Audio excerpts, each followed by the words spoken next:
Hi there. You're watching Pop Culture Warrior. This is the way.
Hi there, it's your second favorite DP right here, okay? No, that's Deadpool, you silly little Hufflepuff. Anyways, I'm gonna need you to shut up that pretty little mouth of yours and pay attention because the show's about to start, alright? And, I don't know about you, but I know who's my vote for sexiest ex-soldier turned pop culture show host. Alright, enough foreplay, let's get on with the show.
Broadcasting live from the basement of the Pentagon.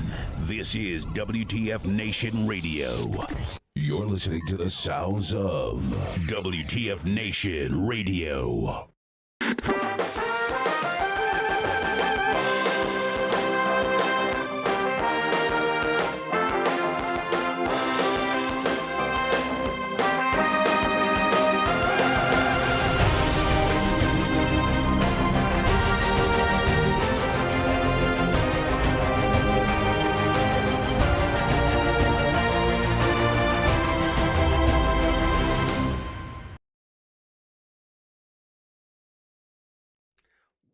Welcome, one and all. Today is May 14, 2024, and this is episode 169 of Pop Culture Warrior. It's the show where I stay up to date on all the ins and outs of what's happening in pop culture so you don't have to. I am CQ. Magneto was right.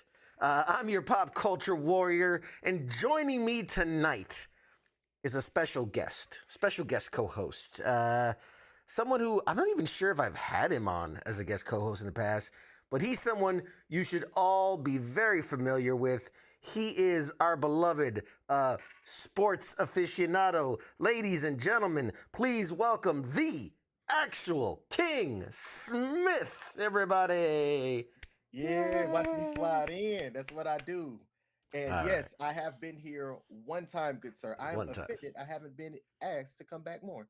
How do I look, man? I feel like this is a look for me. I feel like this is a look. You never ask me that because it will always be you look like a goober. Well, I mean, it is what it is. I ask the people. I ask you, the fine folks at home, the peoples. What do you think? What is up with you? See, even Jim says, he goes, well, I was flaccid. There you go. There you go. You're welcome. You're welcome. Do I have a cold sore I'm hiding? Oh, that's pretty good. I like that. Nice. Yes, I've got hickeys. This is my hickey helmet. You know, I put it on when I have hickeys. But anyway, thanks for joining us tonight, King. I appreciate it. Which people in the chats, let me know if his mic needs to go up or down, because I'm hearing it differently in my head. But let me know if yeah, everybody got jokes tonight. Let's see. I was hoping it wasn't Coach. We always said CQ needed to wear a helmet. Who said that one? That's good. Greg. And Pete says he's surprised your head fits in the bubble. So there you go. Oh. Coming in hot. Everybody coming in hot today. I love it. I sound like I'm talking in a helmet. Yeah, because, I am. This thing is... Should we talk about how you put this on and it was a snug fit, and on me it's like floating? I looked sexy in that pic. I have to balance it on the crown of my head, otherwise I'm like lost inside of it. Anyway, obviously I've got a new toy and I'm enjoying playing with it. And I have a lot of other new things, new toys that are some in there. So you'll notice the background. There's a lot of stuff. Because really, first off, no guest tonight. Laundry list of guests coming up soon. But, we got to enjoy these one-offs when we get a break. Well, when I get a break. But I want to thank you. I want to thank you because our friend, the actual King Smith here, joined me, what was it, a week and a half ago now? At Fan Expo Philadelphia, Fan Expo Philly, which is where all these new things that's on this table back here, I'm just cataloging all of the new giveaway items. That box was full, that bag was full. We scored quite a haul. We scored quite a haul coming back from Fan Expo. So I just wanted to take a moment to show appreciation and thank you for accompanying me, you were my bodyguard. It was great. My bodyguard throughout the whole thing. So and that was fun, man. I was going through, I was keeping my head on the swivel. There was one crazed fan that came up that I had to give him a Heisman, like, hey, not too close. But other than that, man, I had a good time. Yes, it was good. Let's see. Keith says when he moves up here, he's going to show up with his Iron Man helmet. Jim wants to know if we can both try on the helmet at the same time. It's a little too giggity for me. Not with this gone. Scott said, "Damn, we got CQ and CQ from Wish." I like that. You're the bargain bin version of me. I love it. Anywho, a lot happened. Hang on a second. I'm gonna take the goddamn thing. I'm already sweating. I was in it for like 3 minutes, and I'm already sweating in that damn thing. All right, you go back there. Okay, it'll go into the background eventually. So Fan Expo Philly, real quick. I just wanted to catch you guys up. What a great convention. A lot of amazing guests. A lot of really cool stalls and a lot of shopping opportunities and a lot of really cool stuff that came out of that. Is there anything that jumps to your mind, King, that you really enjoyed about that specific convention on that specific day? I had the opportunity to meet fan of the show. You gave an awesome interview with her, Vanessa Marshall. Yo, she is authentic. What you saw in that interview is how she is in real person. So having the opportunity for me to meet her, I thought was fantastic. That was dope. And she's the real deal. That was my favorite part. I could not agree with you more. We met quite a few people, and everybody was super inviting and nice. But Vanessa is one of a kind. In fact, we were joking. So we didn't really shoot a lot of content at the convention. And that boiled down to there's a vibe. Like I've been to enough conventions where I can instantly pick up a vibe. There's going to be certain conventions where it's like, oh, it's really good to talk to retailers at this show. It's really good to talk to celebrities at this show. And we've had bangers of a time at a convention where we got a ton of celebrity, interviews and things. I've had the ones where we had the military shout outs at some. So there's always a different vibe. The vibe at this show was not there. It wasn't. There was really, and I talked to a couple of other people that I know. We traveled the same circles as far as interviewing and stuff, and nobody was getting interviews. Nobody. One of the people that I know who's really good at getting interviews was like, I got 5 minutes with the voice of Mario, the old voice of Mario, and that was it. So it was I don't know, the vibe just wasn't there, but we made the most of it. We experienced everything on the show floor. We got our bobbleheads made. We did a bunch of shopping, which we'll talk about a couple of things of those. And we did talk to Vanessa and a couple of others, got a couple signatures and photos and a book signed and different things. But my biggest takeaway is something that didn't even happen at the convention. Okay. You went off and did your things on that, what was it, Saturday night? You went off and did your things. I went to Vanessa, speaking of Vanessa, invited me out to dinner. She and a bunch of her coworkers were going out to eat. One of the people, it was their birthday, and so they were going to celebrate. And where did y'all go? Tell the people. We went to Fogo de Chao. My spot. Fogo de Chao. For those that don't know Fogo de Chao, it is a Brazilian steakhouse where they will just keep giving you meat. Like Mad Mike likes to say, all the meat I can get. But like, it's like, sausage and then, steak and steak wrapped in bacon and then garlic chicken. And then like, it's just meat after meat. And then these little fried cheese things that were amazing. So we ate and ate and ate. I think I gained like 9 pounds, at that restaurant. It was so good.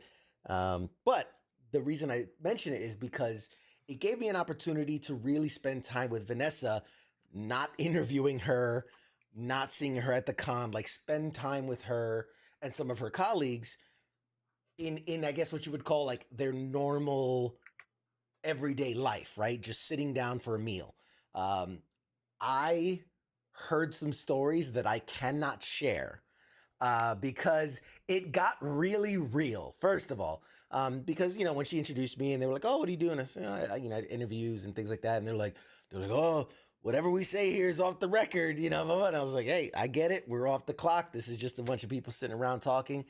And man, they started sharing some stories about difficult directors, difficult stars, difficult. I shared some of it with you privately, but a lot of just stories that I was just like, holy, some which you're like, yeah, I've heard that person is very difficult to work with, but some of them where I was like, wow, I would have never guessed. Makes sense why they've never come on my show, because those people are not nice people. But Vanessa was awesome, and we got some good stories. I made some great connections, and I bring all this up for those that know this show, know I hate teasing things that don't end up coming to fruition. And I see Ice out there. What's up, Ice? Ice got a special shout out from Vanessa. Yeah, he got a little love letter from Vanessa. Let me tell you. Okay, so funny story. I'm sitting down and we're talking, and I go, "Hey, Vanessa. Funny enough, our station manager, Ice, has a little, he's got kind of a thing for you. He's got he appreciates you and what you do." And she goes, "Really?" She goes, "Well, hey, I'm single." And I was like, oh shit. And she goes, "Can I see a picture of him?" And I went, okie dokie. And I got a picture and I showed it to her. And she's like, okay, I could work with that. And I was like, oh man. Oh boy. Like messaging Ice, hey man, you take a shot. You take a shot. It's there. It's open. It's being received. It's reciprocal. So anyway, so I got him a little video from her, a little how do you do, wink wink. But all that to say, it was a great networking experience. I made some really good inroads, and out of that conversation, someone had asked me, like, who would be, some dream people to get on the show. And now, of course, I could be like Tom Cruise and, fucking Chris Hemsworth and all, like, but these are all voice actors, right? And it's a small world in voice acting. And I'm like, I thought to myself, let me bring the bar down a little bit into a realm of where these are people they've worked with and could, in theory, reach out to. So I gave a list. I said, there's this person, this person, this person, this person. I don't want to name names specifically, but a few of them around the table were like, oh, me and him talk all the time. I'll put in a good word for you. And then another person's like, oh, me and him, fucking play pickleball together. I'll tell him to come on the show. So there's a couple names that got thrown out there where they're like, yeah, I'll tell him to do your show. Not like, let's go through his people and let's, do this. It was, let me email him right now and tell him, he wants you to do the show and whatnot. So, Corey says, where's Mad Mike? Mad Mike had to be excused for the evening. He had things that punched him in his face so I could get on here. Punches in his face. It's been a while. So all that to say, because I don't like teasing things, but at the same time, we talked about this where we're trying to do the whole put it out into the universe, right? The secret, right? Speak it into existence. Manifest it, exactly. And so some of the names that were thrown around that they felt they were good friends with and could reach out to personally, D. Bradley Baker, who is known for a lot of different things, but specifically he's one of the most well-known voices of Wolverine. So when you think of like animated, Wolverine, a lot of times it's D. Bradley Baker. I think, who's the other one? I think Steve Bloom is the other one, but he's one of the more popular Wolverines. Will Friedle, who people would remember as the older brother from Boy Meets World, but he was also the voice of Batman Beyond, one of my absolute favorite characters. John DiMaggio, who is, again, ton of voices, probably most well known for Bender on Futurama. So he's the voice of Bender. Sam Witwer, who's we're all a super huge fan of. He's done everything. He's been in Walking Dead. He's been in Star Wars stuff. He's done voices. He's done acting. He was in what was it, Beyond Human, which was, I love that show. It was a great show. He played a vampire, perfect vampire. And then Nolan North, who again is another huge name in voice acting, most legendarily known for like Drake from Uncharted, Nathan Drake from Uncharted, and a bunch of other things. So yeah, so needless to say, super excited. And you know, if we get one of those guys onto the show, it would be legendary. And yeah, so all made possible because my man King Smith rolled with me to Philadelphia, and yeah, that was good, man. I enjoyed that. I enjoyed it a lot. One additional thing about Philly that Sure. was kind of crazy to me is Cameron Monaghan, the actor that is bodied or modeled after in the Star Wars game. I think that's how you say his name. He looks just like how he is in the video game. Yeah. That was crazy. Yeah, he is they did a really good job in the mocap of him, because he looks that's his look. For those that don't know who that is, he was also in Gotham. He played the Joker, a version of the Joker in Gotham. Jerome, I think it was. And so he's well beloved. I mean, he's apparently a great actor. Might be one of those people I was told not to reach out to because he's kind of an asshole. Anyway, so wouldn't surprise me. It wouldn't surprise me. That being said, very exciting. Got a lot. Like I said, got a ton of stuff from the convention. A ton of stuff that we're going to be giving away. Couple of things of note, which I just thought. So was it last week? No, 2 weeks ago, because we didn't have a show last week. 2 weeks ago, we had on the creators of the Game of Ham, and we talked about the con exclusives that you can only get at the con. And here they are, the That's Offensive Volume 1 and Gazing into the Abyss Volume 1. Both packs signed by the creators. Yay. Here's the thing. And I know King was shocked seeing this. You can only get it at a convention. You cannot buy it online. You cannot buy it in the store. You cannot do any of that stuff. You can only get it in the convention. And a lot of us thought they were joking when they said you have to sign your life away. But there is a book at their convention, and you do have to read the rules and read the non-disclosure and sign it. And part of that is you cannot share it online. You cannot sell it. You cannot give it away. All those things. Because I was like, oh, this would be a great gag thing to play on the stream. You cannot show it online because of how very, very offensive it is. And me and King, we looked through these cards on a scale of 1 to 10 about how would you say how offensive it is? Oh, yeah, major offensive. There were some, as you were reading, my mouth was like, what? Definitely offensive. I see why they have that in there. Yes. And Greg, who's watching right now, won a free copy of Game of Ham. And he just posted, let's see, played it last weekend. Game is so fucking fun and dark. Can't imagine the con exclusive packs. Review coming soon. Yes, Greg, send me your review. I will post it. We're always looking for user generated content. However dark you think that game is, this multiplies it by a factor of like 20. These cards are truly no holds bar and absolutely phenomenally offensive. They push military humor to its limits. So there's some shit in there where, like, if somebody in uniform had said that to me, I'd be like, damn, damn, bro. Let's see. From Rex Otur, can I ask your opinion on something? Just say Rex or Rexo for my name. Yeah, Rexo. Ask away. Let's see. I'm just looking back through the comments here. Ice wants Thrawn. I will work on getting Thrawn.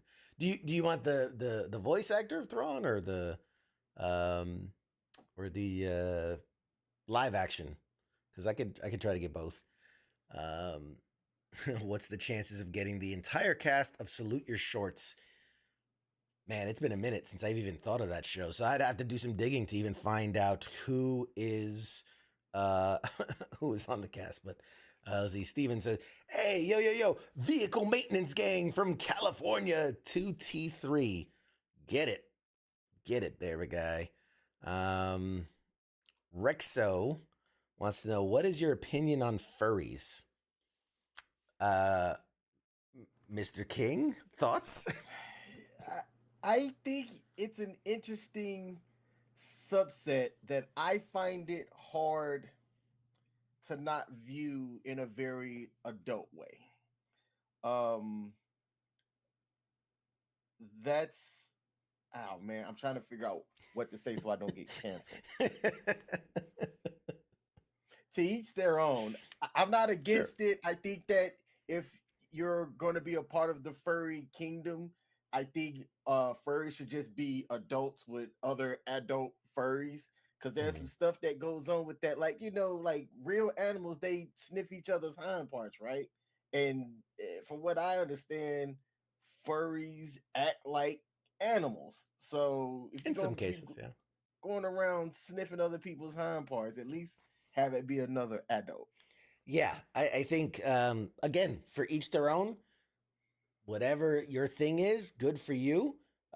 Do it legally, do it And responsibly. safely. I think that's the main thing, right? Um, anytime anonymity is involved, I think things can be a little dangerous. So you have to really, mind your P's and Q's. Um, but yeah, I mean, if that's your thing, go for it. Go for it. One other thing, I'll just talk about, especially because I have you here. I want to talk about. Keith says your average furry is an introvert that does not feel comfortable in large crowds. So yeah, for the most part. But like anything, it can be abused, and bad people can get involved, and uh, you know, just stay safe out there. That's my thing. So this is cool. So while I was at Fan Expo Philly, there's a company called Hit Parade. You can find them online, and they deal in officially licensed autographs. Now, this specifically is a football jersey, obviously, football jersey, obvious. But they do a number of other things, uh, cleats, basketball shoes, hockey pucks, skateboards, comic books, all the different things. They basically specialize in collecting autographed memorabilia, officially licensed by the major companies like PSA, Beckett, all the major companies. And then what they do is they basically build these mystery boxes. They do different editions, different ones.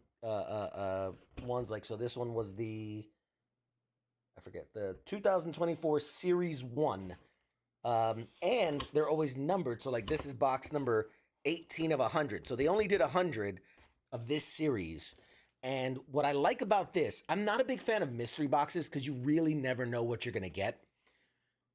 But with this series, they all have barcodes, right? And they have different series. So like for jerseys alone, they have like 5 different series. Again, all numbered up to whatever, 100, 500,000. You can scan it, then it'll take you to the website where it has the 100 athletes that are in those signatures. And so if you can look at that and go, well, the majority of those, I'd be happy to get one of those autographs, then it's worth it, you know? You think like this was an official jersey. Just to tell you, at number 18 it ended up being TJ Hawkinson, the Detroit Lions jersey for TJ Hawkinson. So it's an official like Nike jersey, what does a Nike jersey run now? Like an official, it's like 120, right? Yeah, they're about like 160 the last I saw. 160 just for the jersey alone. So this ended up being I think we paid 240. Mm-hmm. So if you minus the 160 that the jersey cost, you're really only paying like $120 to get an authenticated, licensed signature. And so I like those odds. I like those odds. Keith, why are we talking about sports ball on this channel? The reason I bring it up, A, because this is our sports guy, but B, we got to talking with the company, one of the marketer guys at the company, and I think there is some interesting possibilities for the future. Maybe like a WTF Nation radio mystery box. And we can do, I was talking to the guy because we can do Pop Culture Warrior boxes where they're signed comics, signed movie posters, signed props, movie props or TV props or things like that. On top of the obvious, well, hey, Sports Bar can do sportsy things. So, again, just something I'm really excited about. Conversations are underway, and we'll see about making that a reality because I think that's such a cool thing. Like, anybody that knows that's won a mystery box from me, I always try to throw an autographed item in there from one of my conventions that I've been to, and a signed headshot, a signed book, a signed comic, whatever. And so this would just be a way to cut out the middleman. I have, and again, you get it from me. Like, I got this autograph at a convention face to face. All I can do is tell you it's authentic. These are, licensed and authenticated and all that. So that just, again, it's just nice to have. So, any thoughts on the sports side of that? On anything, you want to say on that? Yeah, no, I think that if we could get something like that going, especially on the sports side for me, that'll be pretty cool. The viewers should tune in on Sundays because I have a signed Drew Bledsoe one. I might actually just give it away, do a giveaway on the show. Drew Bledsoe was on the roast of Tom Brady, and if I had a sports show this past Sunday, I might have talked about it. But y'all, stay tuned in because what we're doing here at WTF Nation Radio is trying to bring value to everybody, and some of that value are things that you might find valuable as well. So stay tuned in. You never know. You never know. I love it. I absolutely love it.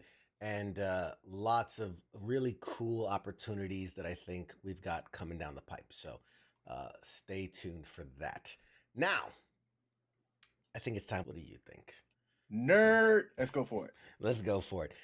So first up, I think you're the perfect person to have on here to talk about this because for those that, you know what, actually, let's take a moment. Let's refamiliarize ourselves with King Smith. Who is King Smith? What is King Smith? Why is King Smith? So tell us, man. You're I know you cover the sports things, but what are things you nerd out about, man? What are things you geek out about? Oh man, I play video games during my spare time. That's my thing. I've been recently, just like you, excited about this whole X-Men 97. I think that series and what they've done, bringing that up to speed with a modern twist is fantastic. When I'm gaming, I'm playing World of Warcraft, nerd. On the Xbox side of the house, Dead by Daylight. I'm looking forward to the new NCAA football 25 here that's coming out. The unofficial trailer dropped today, and that's it. That's kind of like my nerd thing is just gaming. It's how I relax. I think something that you're also very proficient on is money and investing in stocks and crypto and things like that. And yeah, I stay watching the markets. Yes. So perfect collaboration here between your passion and ours here at Pop Culture Warrior is this whole dumb money situation. Roaring Kitty, for those that don't remember, a couple years ago, Roaring Kitty was this guy who basically is like, GameStop to the moon, and got hundreds of thousands of people to rally behind it and sent that stock from like $3 to like, what was it, like 180 or something like that per stock. It went absolutely insane. So you think, if you put in $10,000 when it was at $3 and it shoots up to 180, you're a fucking millionaire. So recently, a couple days ago, or just a few days ago, Roaring Kitty made his return online for the first time in over 3 years. And basically, it was just kind of a mischievous tweet of the meme, that sit up and I'm Yep. paying attention meme. Uh-huh. And literally that's all it took. And GameStop and AMC shares went through the roof. So I was hoping, as someone who, knows this stuff kind of inside and out and watches this stuff, take us through it. Why did this happen? What are we expecting? What are you hearing? What are the rumblings? All right. So back when everything went down in 2021, it started with Roaring Kitty, right? And I was new to Reddit, never really used Reddit, had heard about it. I didn't quite know how it worked. But inside of this subreddit called Wall Street Bets, people were talking about how to do short squeezes and essentially, I'm going to say the words, manipulate the market to make some of these stocks rise. And the recipients of that was the two big ones anyway, was GameStop and AMC. Now there were a couple of other ones, businesses that aren't, active now, like Bath and Body Works, right? So people were calling these meme stocks, meaning that there was no significant reason that the value of these stocks were going up other than the average person was trying to squeeze the money out of the big financial corporations and things that were betting on these stocks decreasing. All right. And without getting into the whole technicals of what a short squeeze is, essentially they started buying up a shit ton of the stock to drive the price up and force some of these big financial corporations that were betting on the fall to have to cover a lot of that money. So there was a couple of months that AMC and GameStop made people millionaires. I'm talking printed money for several people. It caused a lot of the trading platforms to halt it at some point. On one of the biggest ones, which I use, is Robinhood. That's like the average person's retail trading platform. But if you got in on it early, you made money. Now, shortly after kind of all the hype and stuff died down, nobody heard from Roaring Kitty. His social media was silent. And then just this past weekend, that meme of the gamer, right, which I saw it and immediately went to Robinhood. And I did a couple of options trading in both AMC and GameStop. And I had a little bit of scared money. So I didn't make a lot of money, but I made a pretty decent penny on just the photo of what I saw. I just make the immediate move. I could have lost money and it would have been what it was. But on Monday, when the stock market opened, AMC and GameStop shot up.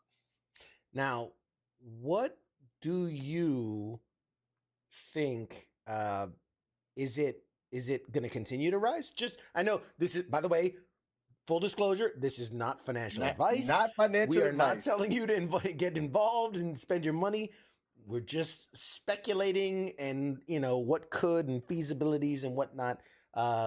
So what do you think? Do you think we're going to see this continue to rise, or we're going to see it die out?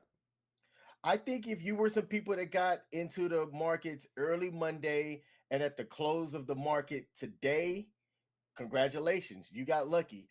I think the hype's going to be here maybe this week.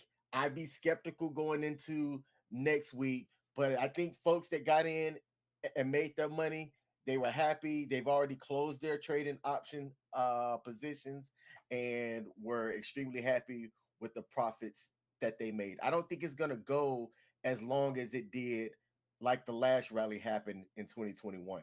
Right. I missed that rally, by the way, but it got me to start looking at, what does it mean? How do I get this information as well? And I started following certain people because I'm like, hey, I want to know what the money is looking at. So I started following where all of the money started, following on platforms like X and Reddit on Wall Street Bets.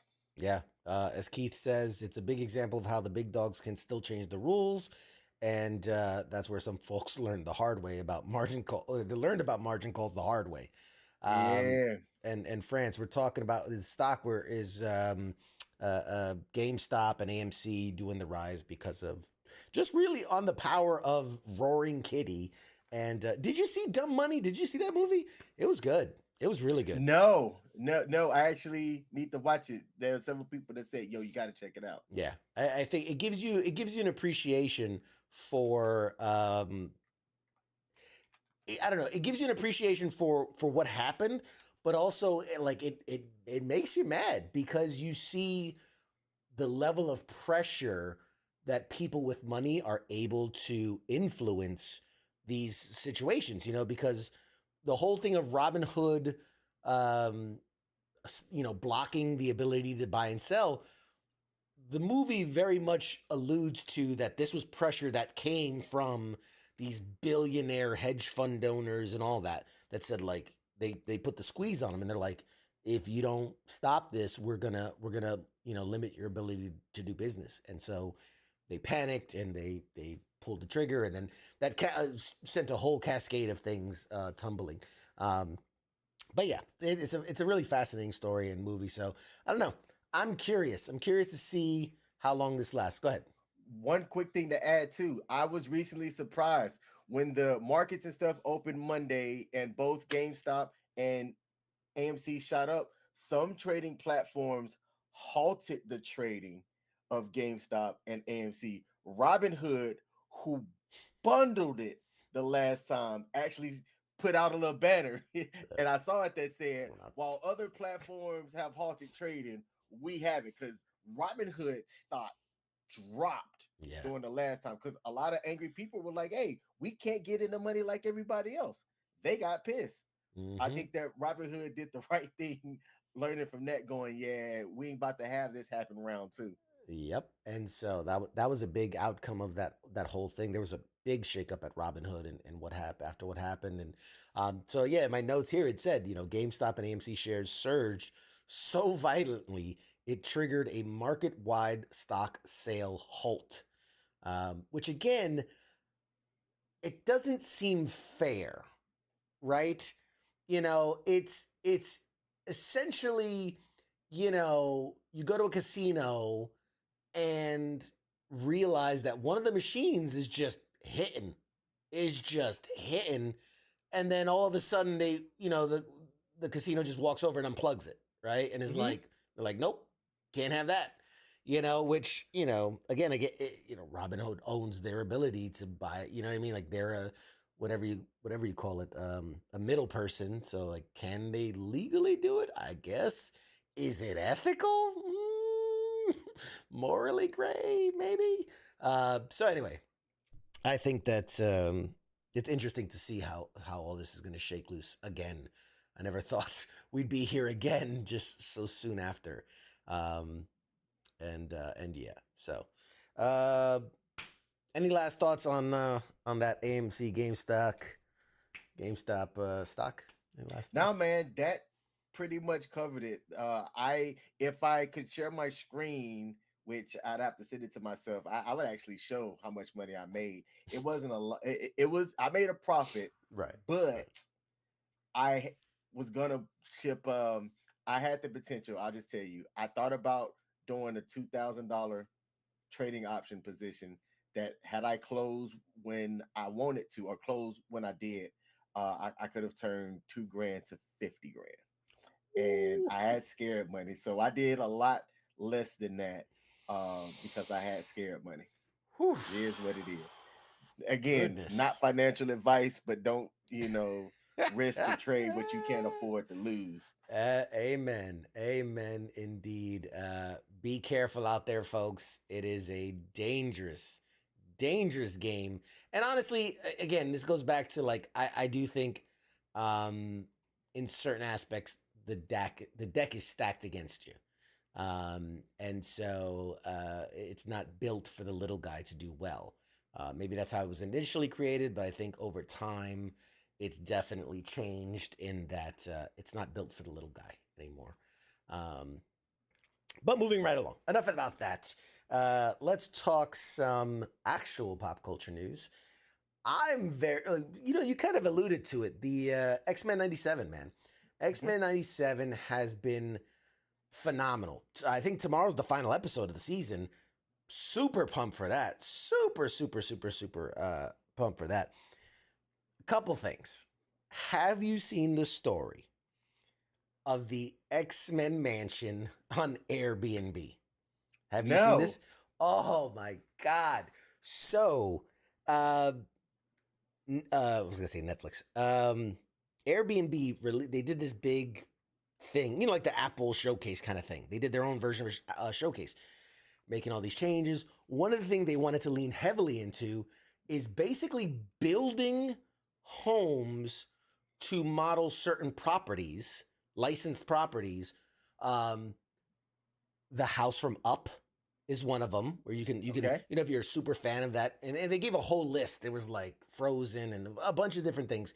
The house is Up is one I can think, but one of them was the X Mansion. So I want you to watch this for all of you at home who have no idea what I'm talking about. You just watch, and there's no sound, by the way, or there's a little sound, but don't imagine the X-Men theme playing. I couldn't legally use it, but just imagine the X-Men theme is playing when you watch this.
Bitch and fly off in it.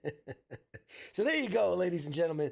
That was a virtual tour through the X Mansion. Thoughts, King? It's your first time seeing it, man. Thoughts? Dude, that's dope. Like, does Airbnb have to have like a license to be able to do that stuff? I would say so. They've put like this. This has to be legal. Like, it's one thing to allude, but they straight like that. It says Xavier's Mansion. It says Cyclops. It says Wolverine. So they're using trademark images and names. So that would have to be licensed. Yeah. Man, the investment better be worth it then. I'm curious what it would cost to rent that bad boy. Did you ever find out where that specific one is located? I gotta Google that. You're the co-host. Google some shit. I'm running a show here. Here you go. That's your job. Westchester, New York. Which in the comics, Xavier's Institute was in Westchester, New York. So that tracks. I think that's incredible that they did that. But yeah, there's a list. Let me see if I can find it real quick. Airbnb and B, licensed. Licensed. I don't know. What are you licensed? All bookings for that specific one has been closed. Yeah, I'm sure they're booked to like Kingdom Come. Let's see. I'm trying to think what would be. Oh man, what was the like? What was the term for it? Oh goddamn. Damn, I'm trying to think. There was a term for it where they're using like it was like the experience. The icons line. Maybe Airbnb icons. Icons licensed properties.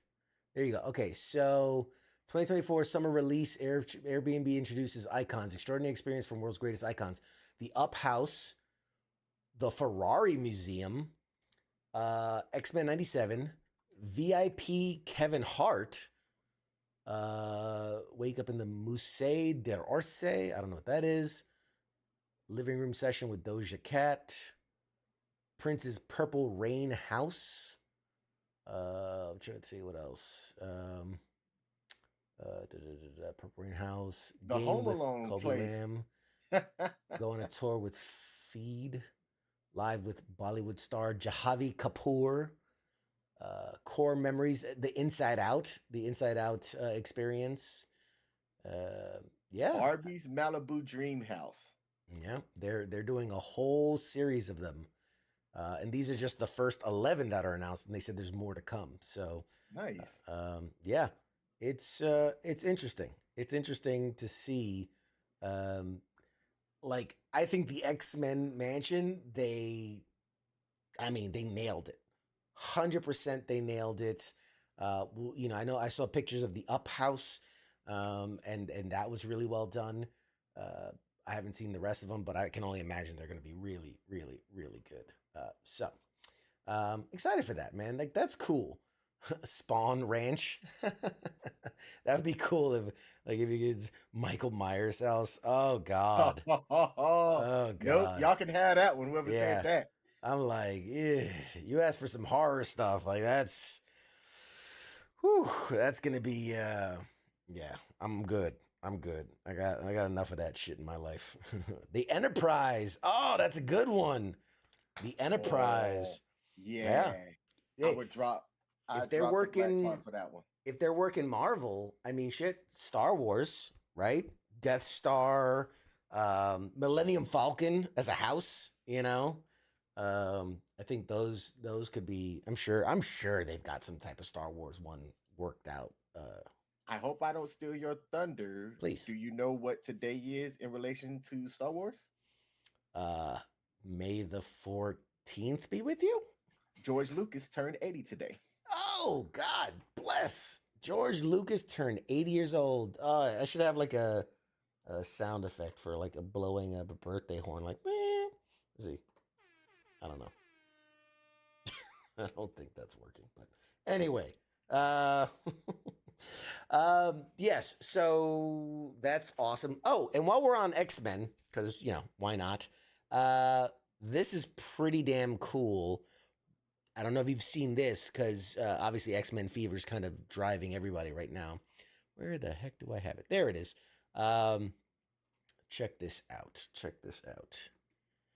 This is the new limited edition X-Men 97 Xbox Series X with an all-exclusive story painted on it. And it is gorgeous. Absolutely gorgeous.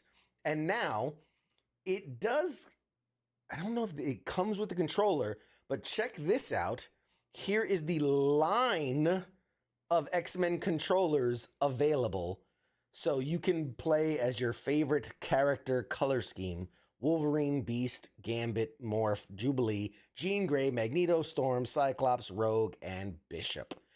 I mean, yeah. See, folks, you can't see it, but my man's mouth is wide open right now. Yes. So, let's one more time. Let's look at that beautiful Xbox, and it's just gorgeous. It's a literal comic book page come to life. It's gorgeous. It's so like that's a work of art. That's a work of art. The controllers, meh. You know, you can Bump that. they're To controllers. my lady, Father's Day is coming up. She asked me what I wanted. I want the Magneto controller. the Magnus. That's it. The Magnus. That's it. I I thought- want a Magneto Xbox 97 Yeah. controller. Yeah, like if I'm looking at them and I'm like, man, if I wanted one of these, which one realistically would be the one that I'd want? I'm not a fan of the yellows. Mm. And the Gambit is it's tough. I think the Magneto it looks the most clean. Like the least amount of like kind of messy. The Storm was nice. Is it the red? The red throws me off, man. Yeah, that red D-pad. And then like Morse colors, I think that color scheme goes well together. Yeah. Leon says, you take Jubilee? Really? Jubilee? I mean, it's nice. It's nice colors. But yeah, it's a great line. I mean, they really killed it with the line of controllers. I'm curious to see what the return on this kind of investment is. But yeah, we shall see. We shall see. So the X-Men, the box though, right? That box is gorgeous. That's Absolutely dope. Gorgeous. I saw that and I was like, man, if there was a way, if there was, you got it. Do it. I don't know, man. Anyway, moving on. Since we're on X-Men, there is let's keep the trend going. There's a lot of X-Men news. A reliable insider, like an industry insider, this guy that goes by the handle V Scooper on Twitter. Okay. He's reporting that there are 2 X-Men games in development, not counting the Wolverine game that was already leaked. So that there's 2 actual X-Men games. We don't have any other information outside of that. But I love what comic book game. There's 2 trends simultaneously going. Because you have these really good games like the Batman Arkham series. A lot of people don't like Midnight Suns. I liked it. It's different. It's not the same usual. And then you have these, the live action service games or the live service games, the Avengers, Justice League, Kills, whatever, blah, blah, blah. So they're hit and miss when it comes to superhero games lately. But then you have like your Spider-Mans. Your Spider-Mans are good. So I don't know. I'm excited at the prospect of an X-Men game. Give me an X-Men game of the caliber of the Spider-Man games, of the caliber of the Batman Arkham games. And I think it'd be good. Yeah. I would like to see more of like the open world GTA style way of giving you like the X-Men game and then having it themed like a comic, where you give content updates in the form of like how you would give a comic series update. I mean, I wouldn't mind a subscription service if they kept the game fresh like that, like the game City of Heroes and City of Villains. I don't know if you ever played that. I'm a big MMO RPG kind of guy. Right. And they were able to do that pretty good for as long as the game stayed active. If X-Men could do that, sign me up. There was Lego, believe it or not, did a really good series of like Marvel games. They were Lego Marvel games, Lego Marvel Universe style games. Mm-hmm. And the whole idea was that it's an open world and then you can go on different missions. Now, obviously it was Lego, it was very cutesy and silly. But like, if you take that concept and just make it AAA, like you make it, big publisher and whatnot. I mean, I think it could be successful. I think it can be. It can be done. you know, I don't know. I don't know. I have thoughts. He says, Greg says, just don't pull the Telltale Games Walking Dead style game. Insomniac has to do one. Yeah. Scott says, speaking of Marvel games, how about the controversy on Marvel Rivals? So if by controversy, because the only controversy I can think of is that people are saying, oh, it's just a, what's it?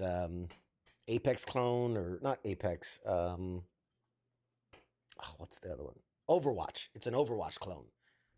Thoughts? I saw, as far as controversy goes, specific to Marvel Rivals, that they were telling all of their content creators you can only release positive news. Right.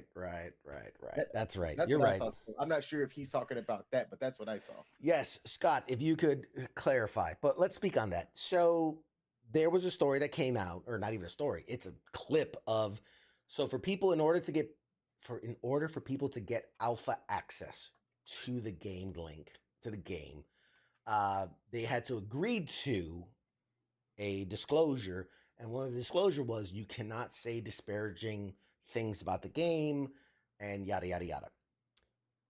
How do we feel about that? Because I'm of two minds, and here's where I'm split.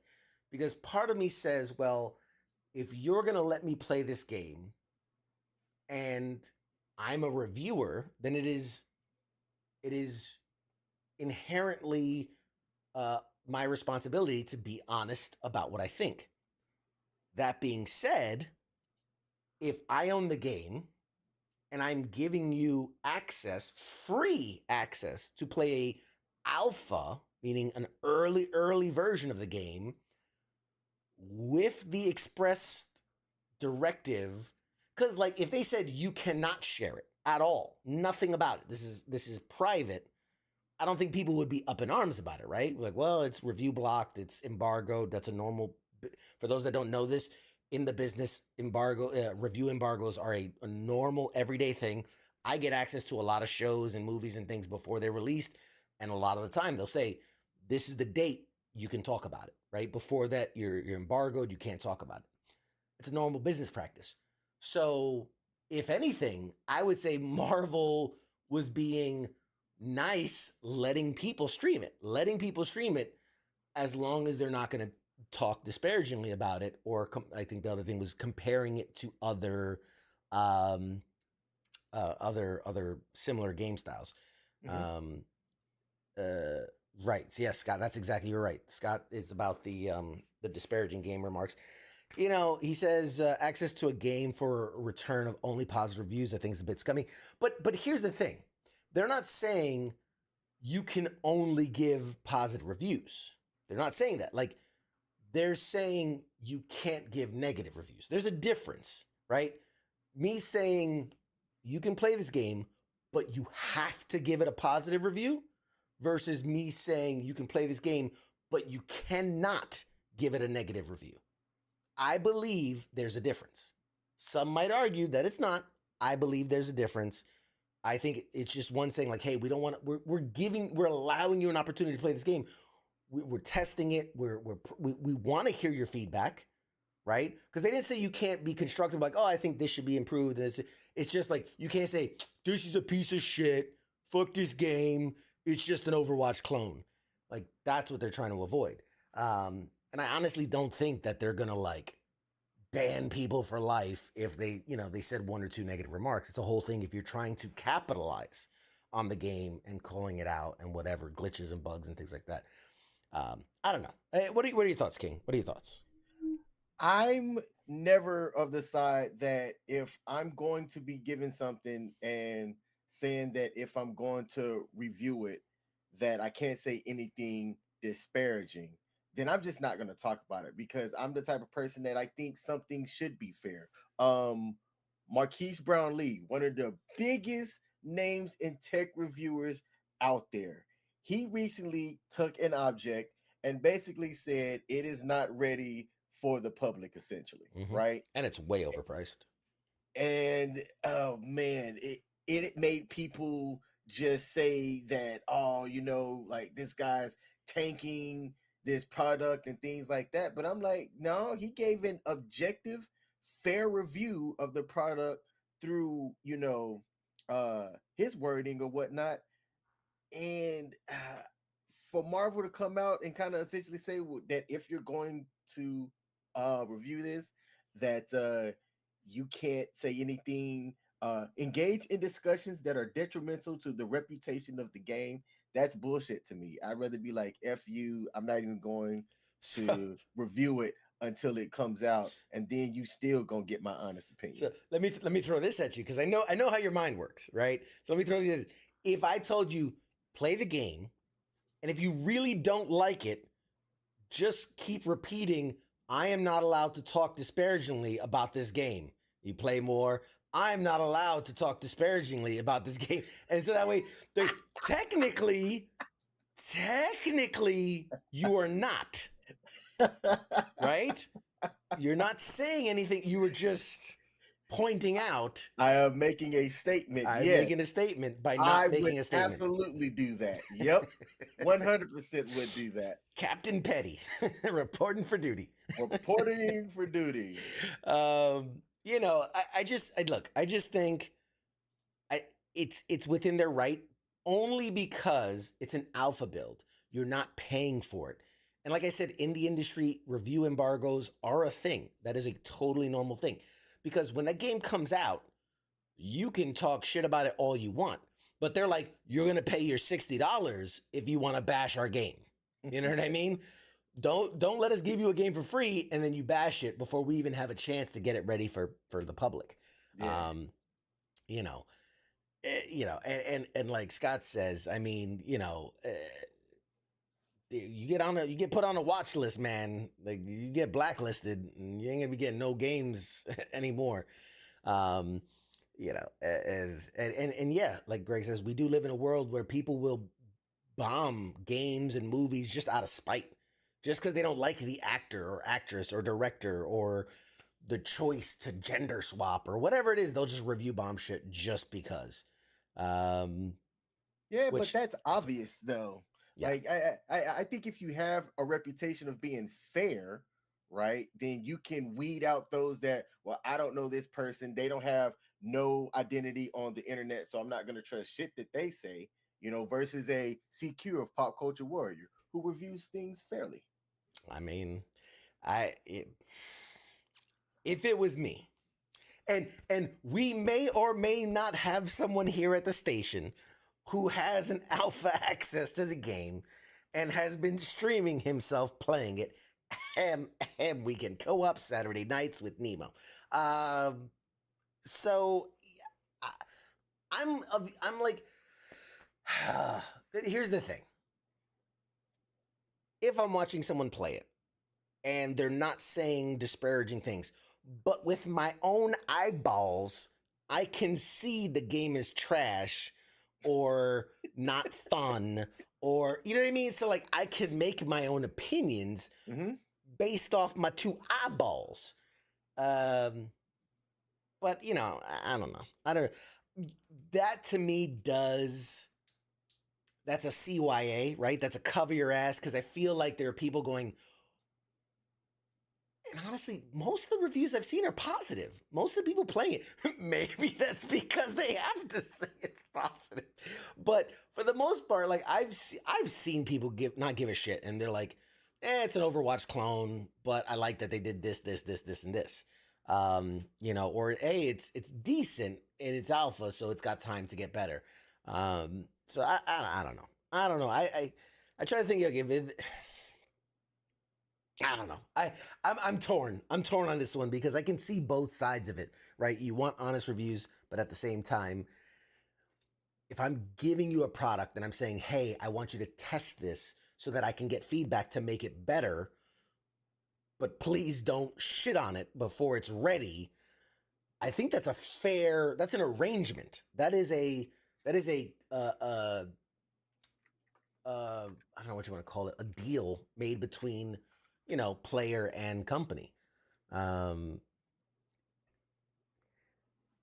don't know. I don't know. That's just my thought. They're giving you something for free. You can't be bitching about it. Anyway, A couple more things Marvel related. Thanks for bringing that up. I don't know if it was Scott or Charles or whatever. That's a good question. But that was a great question. Uh, a couple more Marvel things that I had listed here is because we talked about X-Men games. Yes, here we are.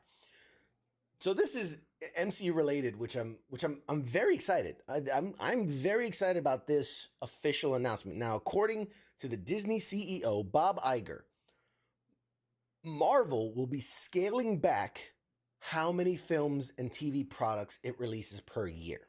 I saw that. This is great news. Honestly, I think they could take it a step further, but they are saying I was hoping you explained this because I didn't get it. I didn't get the why. so they are going to cap out, and they're capping out and saying no more than 3 movies per year and 2 shows per year. That will be that's the limit moving forward. Personally, I think they should take it a step further. I think 2 movies a year, and I think 2 shows is reasonable. But I think 2 movies, 2 shows a year, and like Greg just said it, quality over quantity. Make better shit.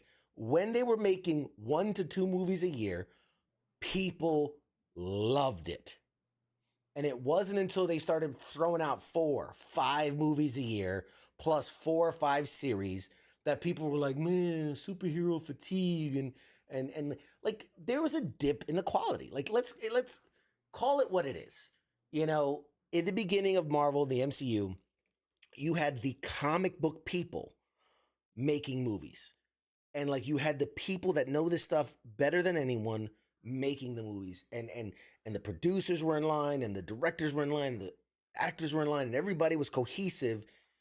And what happened is they started making so much product, and Feige and all of them have agreed, and they called it out. Like, we can't be everywhere. So like, I have to, like, hey, you're gonna go make that Marvel movie? Like, what are you thinking? Oh, okay, cool. All right, cool. Like, show me it when it's done. And like, they run off and do it, and then they come back and it's like, oh shit, we need a lot of reshoots because this is not what I thought it was gonna be, because they're not there day to day, you know, kind of structuring it, seeing the dailies, and approving everything. And so it just, you're watering down the brand and watering down the product. Does that mean, because when they started doing more, it meant for the opportunity for other characters to get the spotlight, right? Because we're not going to keep getting Spider-Man movies and keep getting Iron Man movies and keep getting whatever. Like, this allowed us to get Guardians of the Galaxy and Doctor Strange and Black Panther and, you know, Ant-Man, and people that don't normally get the spotlight. It allowed them, you know, having more movies allowed them to tell more stories. But I think that just means there's just a bigger space between movies. I think they're going to have to put in some time into some younger talent. Because if you sign a 53-year-old Iron Man and you're like, well, you're only going to make 1 movie every 5 or 6 years, they're going to age out of the role real fast. So yeah, it's a double-edged sword. It's 50-50, but I do think that we will see better content when it's spaced out. I feel it in my bones. With Deadpool coming out, I feel like that's going to get us back on track. You know, we know eventually they're going to do, you know, Avengers Secret Wars and all that. Like, I just, oh Man, but then, man, there's so many good stories in these universes. How do you tell those? Like, there's stories out there of superheroes and villains that people don't really know about unless you're deep into the comics and stuff like that. Sure. I think you're then limited to, well, what's going to be the commercial success, right? Those names that people know. You can't just reach into deep into the bag and pull out Squid Man and try to market that one, you know. So I think you can tell more stories. but if you put out more. so here's what I would say. If you're limiting it to 3 movies, you do 2 bankable projects and the one that is new or the one that is less heard of. You know what I mean? the one that you're just not sure on. And you do that every year, right? You know, are two bankable products that we know these are, you know, your Iron Man, your Avengers, like these are bankable financial Spider-Mans, things like that. And then throw in that one, you know, Doctor Strange, that Ant-Man, that Black Panther, whatever, that's a lesser known property that's maybe just starting. And then utilizing the TV series to tell more of those stories, right? Because I think the movies are great for having the action and you know, in your face and whatever, and then the series are a really good opportunity to tell more of those character driven narratives, tell more of the street hero stuff. You know, your Daredevils, your Punishers, your, you know, your Moon Knights. Those are street level characters that are better suited for smaller, more impactful chunks of episodes versus, you know, your big blockbuster superhero movie. But I think it's a scaling issue. I really think it's a scaling issue. Once Avengers kind of opened the door to say, like, oh, the world is just a tiny, you know, blue marble in this big tapestry of aliens and monsters and all these things, the threats had to keep getting bigger, right? Because the stakes have to keep getting bigger, and therefore, you know, it's one of those things. Scaling's an issue. I mean, we've killed half the universe in Infinity War. It's like, how do you keep scaling that up? Like, now we're gonna kill the whole universe? Like, you know, we've time traveled. Once you start time traveling, well, everything's in play because, well, if this guy died, I could just time travel. I can go back and do it again. And so, it's a tough thing to maneuver around and dance around. But I have a good feeling. I have a good feeling that after this year, Marvel's going to get back on track. There's a lot of things in the works. The Blades, you know, the Blade movie, Fantastic Four movie. We know X-Men's coming. And that's going to be I have a feeling that's going to be a real shake-up for Marvel is when they do live-action X-Men that doesn't have fucking Hugh Jackman and all these other guys that are known for it. Speaking of which,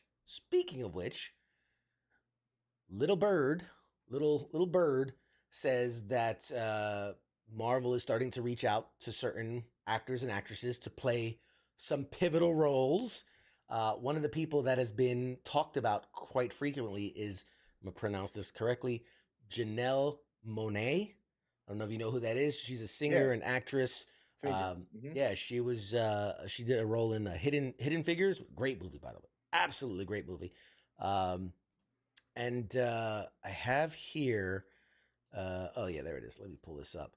So she is currently reportedly in talks with Marvel to play Storm in the X-Men, which I can see it. I can see that. Yes. Yeah. I think it's an excellent choice. I wonder how hard she goes on the accent, right? Because there's different versions of Storm. There's very thick, you know, African accent Storm, you know, who talks very Shakespearean. By the winds of the mother nature, and I storm upon thee a lightning bolt. You know, it's very, very old English, but like very African native language. And then we've seen like Halle Berry's version, which is like she's from New Jersey for some reason. And yeah, so I'm interested. I think it's a great choice. I think if they decide to go with it, I think it's a great choice. And yeah, Wayne says she's from Kansas City, Missouri. Ooh, okay. Go Kansas City. But I like this casting. I do. If this goes through, if this becomes a thing, I do think that. So the report is that she is currently in talks with Marvel for a quote unquote big MCU role. I mean, can you see her really playing anybody else a big role in the MCU? I think Storm's the one. Yeah. I think Storm's the one. Make that happen. Make it happen, Captain. So yeah. So that's exciting news. Good for her. Hope she gets it because that would be amazing. And let's see what else. There are a couple more things. Actually, a lot of Marvel news.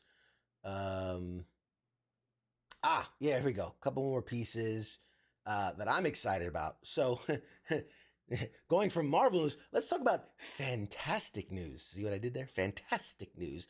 So, the Fantastic Four movie is already being worked on. We already know who's playing Reed and Sue Storm and Johnny Storm and the Thing. We already got that. The latest announcements. I don't know if you've heard this. The latest is that the already star-studded Fantastic Four movie is adding even more power.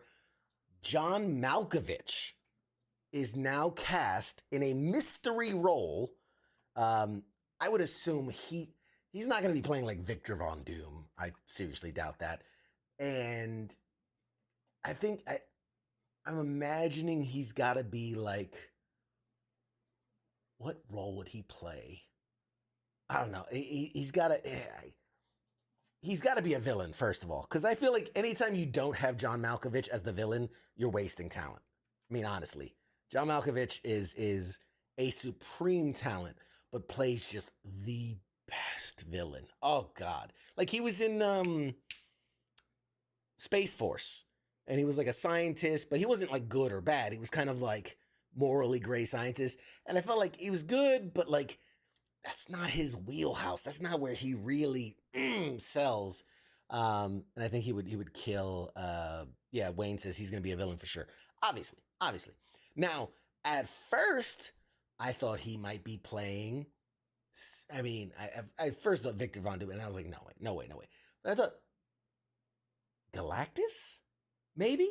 I could see Galactus, and that's what I thought until report comes out confirmed that the villain in MCU's upcoming Fast Furious 4 will be Galactus. He will be the main villain, played by British actor Ralph Ineson, who has credits in Harry Potter, Game of Thrones, and so much more.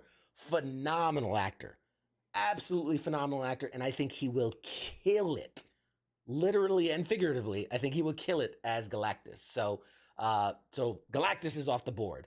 Still unidentified what role John Malkovich is playing. Another person that they just announced that was casted is a guy named Paul Walter Hauser, which you've seen Cobra Kai, right? The show Cobra Kai. Remember the chubby guy that he's an adult doing karate with all the little kids. He grows the little beard. That's Paul Walter Hauser. The round face. Yes. Didn't he go by like not Cobra? What was his like code name? Was like Scorpion or I don't know, something stupid, something dumb. But yeah, he's something stupid. But great actor, phenomenal actor, really funny actor. So he's been announced to play a role again, unannounced what the role will be. For me, I have two thoughts.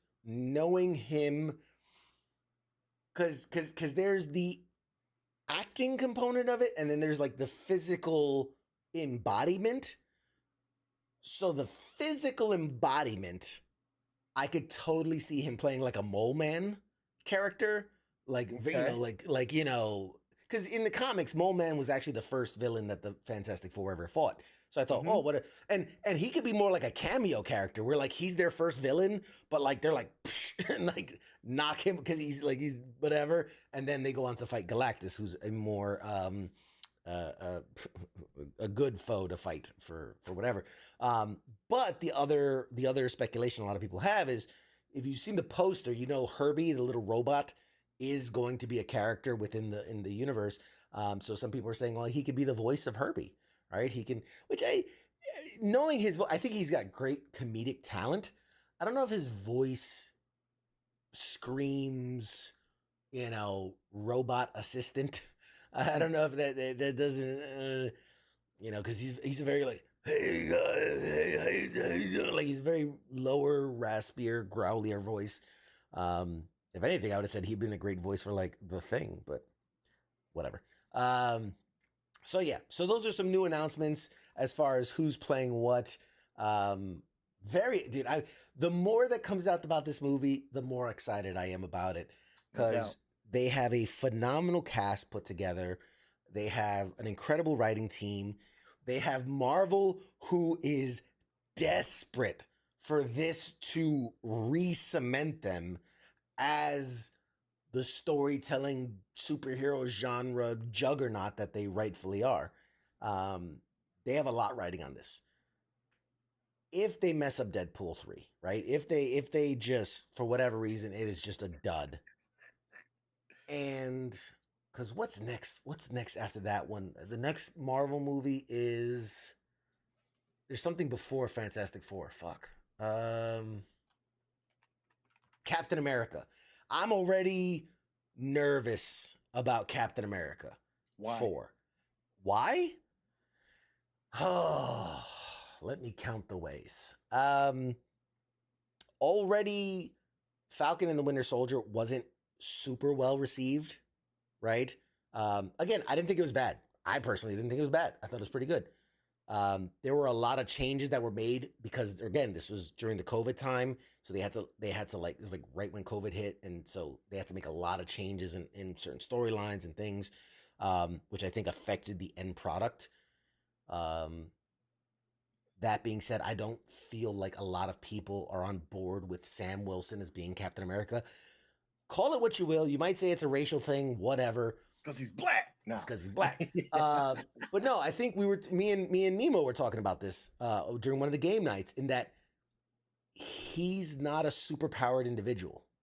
You are asking him to step in the role of super soldier, and you are just black dude with a frisbee. Like, that's a now, from what I've heard, that's an opportunity that they're using within the story to be like, this is a dude that can get messed up. This is a dude that is choosing to do something that was easy for someone else. It was easy for Steve Rogers to be Captain America because he's a super soldier. Because he was souped up. He was souped up. He's on the roids. And so this is a normal, regular guy who has to train harder and more and has to take the lumps and the beatings in order to fulfill his role. So there's that part of it. The other thing is the whole William Hurt, the actor, dies, and they had to bring in someone to play William Thaddeus Ross because it was a pivotal character moving forward in the universe. And you bring in Harrison Ford. Now, and I get it, Harrison Ford's a huge name, but the motherfucker's like 97 years old. And it's just like, Hulk. You know, like,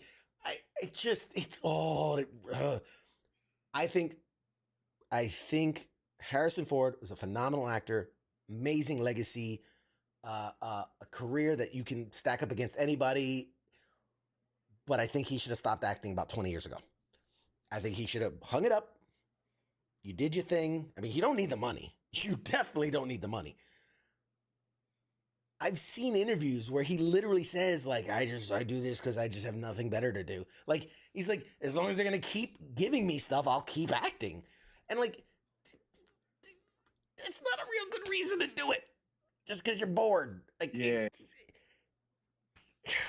I saw the Indiana Jones movies, the last 2 of them. Like, anybody out there, I mean, please, by all means, call me out on this. What is the last best Harrison Ford movie? Because I'm struggling here. I mean, like, the last thing I think I saw him in where I was like, man, I really enjoyed that was like, what was it called? What Lies Beneath? Him and Michelle Pfeiffer. And even in that movie, I remember, and this is going like 2000 whatever, 6, Yeah, 7. that was like early 2000s. Early 2000s. And I was still in high school. I remember thinking like, man, this dude's old. Like, and that was in like 2006. And I think for me, it would be Air Force One, and that came out before What Lies Beneath. Mm-hmm. Yeah, like he hasn't. He says American Graffiti. Add Harrison Ford to the people that will never be on this show. Absolutely, absolutely, absolutely, deservedly so. But I just like he doesn't give a shit anymore. And at that point, you're not acting. You know what I mean? You're not putting your love into the craft. Look at what people will your Heath Ledgers and you're like people that will Christian Bale who will literally transform his body, to do a role or people Leonardo DiCaprio's that really put their all into it, and then I just see Harrison Ford just stumble across the room, and then stumble across the room and. Would you say that Liam Neeson is comparatively like Harrison Ford? Like, I know that Liam Neeson's known for Taken, but I also haven't really seen a range with Liam Neeson as well. Liam Neeson, I think is in that category of like it's time to hang it up, because they tried to make him a action star at 70 or whatever it is. But I will say I've seen him with range. I've seen him. He was in one of the greatest romance movies of all time, which was, what was the one? God, where the different stories all come together for the Christmas. I don't know. It's one of those rom-com Christmassy movies. And a bunch of stars are in it, and anyway. Long story short, he played like a love interest in that movie and was kind of goofy and kind of silly and whatever. Andrew Lincoln was in that one. He was before Walking Dead. Rick Grimes. Anyway, don't forget Jack Nicholson is almost 137 and still acting. Yeah. There's if you have trouble walking, you shouldn't be in an action movie. Period. I don't want to knock just Harrison Ford because there's a dude. They got to a point where God bless him. Die Hard, fucking Bruce Willis. Yeah. Like right now he's suffering from dementia. He's really going through it. But I'm even talking 5-10 years ago when you saw him in like The Expendables, which I think he had like a couple minutes in one of them. And those movies, like, he just didn't look the same. There was a thing that came out, Looper. Was it Looper? Not Looper. Yeah, Looper. The one where him and Joseph Gordon-Levitt's playing like a younger version of him, and they send him back in time, and he has to deal with his future self, and all this and all that. For most that remember that movie, there's a diner scene, multiple diner scenes, and the lady's like bringing out coffee to him. And she went on record and she goes, he didn't know where he was most of the time. Like, she's like, I would bring him the coffee and he would go, I didn't order any coffee. Like, thinking he's really in a diner, and she would go, oh, yes, you did. And she goes, like, he would just go, oh, sorry. And then he would start to drink it. And then, like, dude, this is acting. You're not actually 52 cups of coffee. You're going to be sick. And they're like, that he had a handler that would literally between takes, like, take him and go, okay, we're going to go over here now. And then, like, he had an earbud because he couldn't remember his lines. So they were feeding him his lines. And so he had to have, like, it's sad. It's sad, but like at a certain point, stop. Yeah. Because for every, Gran Torino that had this great Clint Eastwood at like fucking 97 or whatever he was, for every one of those, you have a lot of these guys that are just, I don't know. Anyway, we're going way off tangent here, but it just, God bless him. I just feel bad. I do. Denzel, first of all, Charles, come on, Denzel Washington? My man. He is still killing it. Still bringing it up. I will defend Denzel Washington to the day I die. There are many people that need to hang it up. Denzel ain't one of them. Robert Duvall's a really good one. Yeah, great actor. Robert Duvall, I can, you need to be able to act. And I think you need to care about your craft. And like Robert Duvall strikes me as someone that even at his age is still like passionate about it. The same way Clint Eastwood is. But again, don't sell me on an action. I love Keanu Reeves and I think he's a great action star. But if he's 82 I don't want to see him be doing kung fu kick flips and shit, you know? There you go. Scott says, not about age, it's about effort and commitment. Agreed. There was a great thing about, again, not to bash on Bruce Willis, but Kevin Smith did a movie with Bruce Willis, Cop Out. It's one of the few things he really regrets in his life. He says it was the worst time working with an actor. He said Bruce Willis was a pill to work with, just did not like it. Bruce Willis would just tell him he wasn't like, he'd be like, all right, in this scene, you're running from the explosion. And Bruce Willis would be like, no. And they're like, what do you mean no? He's like, I'm going to walk. And they're like, it's an explosion. You should run from it. And he's like, nah, I think my character would walk. And he's like, it just felt like a lot of, now he's gone on record saying that this might've been when he was starting to have his decline and that he didn't know a lot of the things he was struggling with. And it was probably connected. That was made, you know, it was probably connected to physical and mental things that he was going through. But at the same time, nobody knew that. So this guy's an asshole to work with. And so, you know, but he was like, he wouldn't show up to set and he'd stay in his trailer and he'd be napping and all these different, you know, things. But again, we don't know health things and how they're connected. But anyway, long story short, why, to go back to goddamn ADHD, to go back to where we started, why I thought Captain America Brave New World is going to suffer a bit. They've already reported about reshoots, which is never a good sign. And again, Harrison Ford stepping in for William Hurt, who was crushing the role, absolutely crushing the role. And then, and we're teeing him up to be a big thing, only to then be, you know, pass away and then be replaced. It was rumored he was going to be Red Hulk in this movie. Now it's basically confirmed because of that whole McDonald toy scandal. So we know Red Hulk is in it. We know, unless they try to pull a fast one, we know it's going to be Harrison Ford's character. Can you see Harrison Ford as Red Hulk? No. Really? No.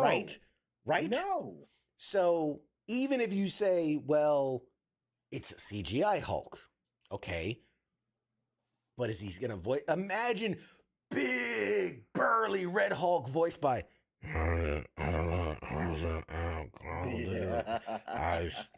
Smash. Like, you're like, what, dude? Like, cause let's be honest, he puts no voice, no effort into it anymore. So at that point, if he's just the physical representation of the man, it is what it is. Again, my issue, and this goes back to our conversation last week. I don't think you saw it, but already because of the leaked toy, we know Red Hulk doesn't have the mustache, which William Hurt, phenomenal mustache, perfect Thaddeus Ross mustache. Harrison Ford refuses to grow a mustache. So when he took the role, like, they're like, well, let's do them. And he's, no, I don't do mustaches. And so now Thaddeus Ross doesn't have a mustache, which then means you can't have Red Hulk have a mustache because that would make no sense. Where the fuck did the mustache come from, right? It's supposed to be like it's there and then he hulks out and now it's a big Hulk mustache. But you can't have the Hulk mustache if you don't have the Ross mustache. And it's just, it's like making the Hulk blue. It's not right. Anyway. Okay, you got me sweating over here talking about this shit. All right. So yeah, for a plethora of reasons, I don't think Brave New World is going to do great. I'm hoping I'm wrong. In this case, I really hope I'm wrong. I hope and pray that I'm wrong. Because I want every Marvel property to do. I want every DC property to do well. I want every superhero, because I love this stuff. And it hurts me to say bad things, but I just have a feeling. And you know, when I have a feeling, I'm usually right. Hey, dear Kevin Feige and his people, you should send CQ of Pop Culture Warrior a contract here if you want this shit done right. All right. I'm going to plug that every single where that I can until they actually give you a call or an email asking you for a consult. I will accept it. You have good ideas, man. I do. I like this. Scott says, okay, hold on. Are we saying that he can turn red and grow muscles, but he can't randomly grow a stash? Is that where we suspend realism? Look, all right. If we're gonna nitpick here, if we're gonna split hairs, guys, All right, if we're gonna split hairs, you know, I mean, you can take it to like, well, when Bruce Banner is in person form, right? He's got hair, yet when he hulks out, he never has any hair, right? Right? Think about when the last time you saw Hulk with hair. You didn't. Doesn't happen. So what is that? When he shrinks down, shouldn't he be bald? Does his hair grow as he shrinks down and he goes back to his normal cut? I don't know, man. I don't know how these things work, okay? I'm not in the science of superhero comic books, okay? I'm just saying that would be weird. If a dude is clean shaven and he hulks out and now has a mustache, that would be strange. That's all I'm saying. That's all I'm saying. Where does he buy his pants? Yes, that is always a good question. So anyway, that's that. Couple more Marvel stories that I just wanted to cover, and not even a couple more. I think I have one more. That if this is, I pray this is true. I've wanted this story to be true since Endgame. Okay, since I saw Endgame, this is something I think I even told you when we were walking out of Endgame. Okay, do you recall a conversation with me when I said at the end of Endgame, like, wow, obviously all this amazing, great, phenomenal. But what happened to Captain America when he sent back those stones? Right? Because there was a lot there, right? There's a lot to unpack there. Some of them, yeah, you could, but like the red was in a block. How do you put that? And then the soul one, and then the space one was in the scepter. So how do you put it back in the scepter?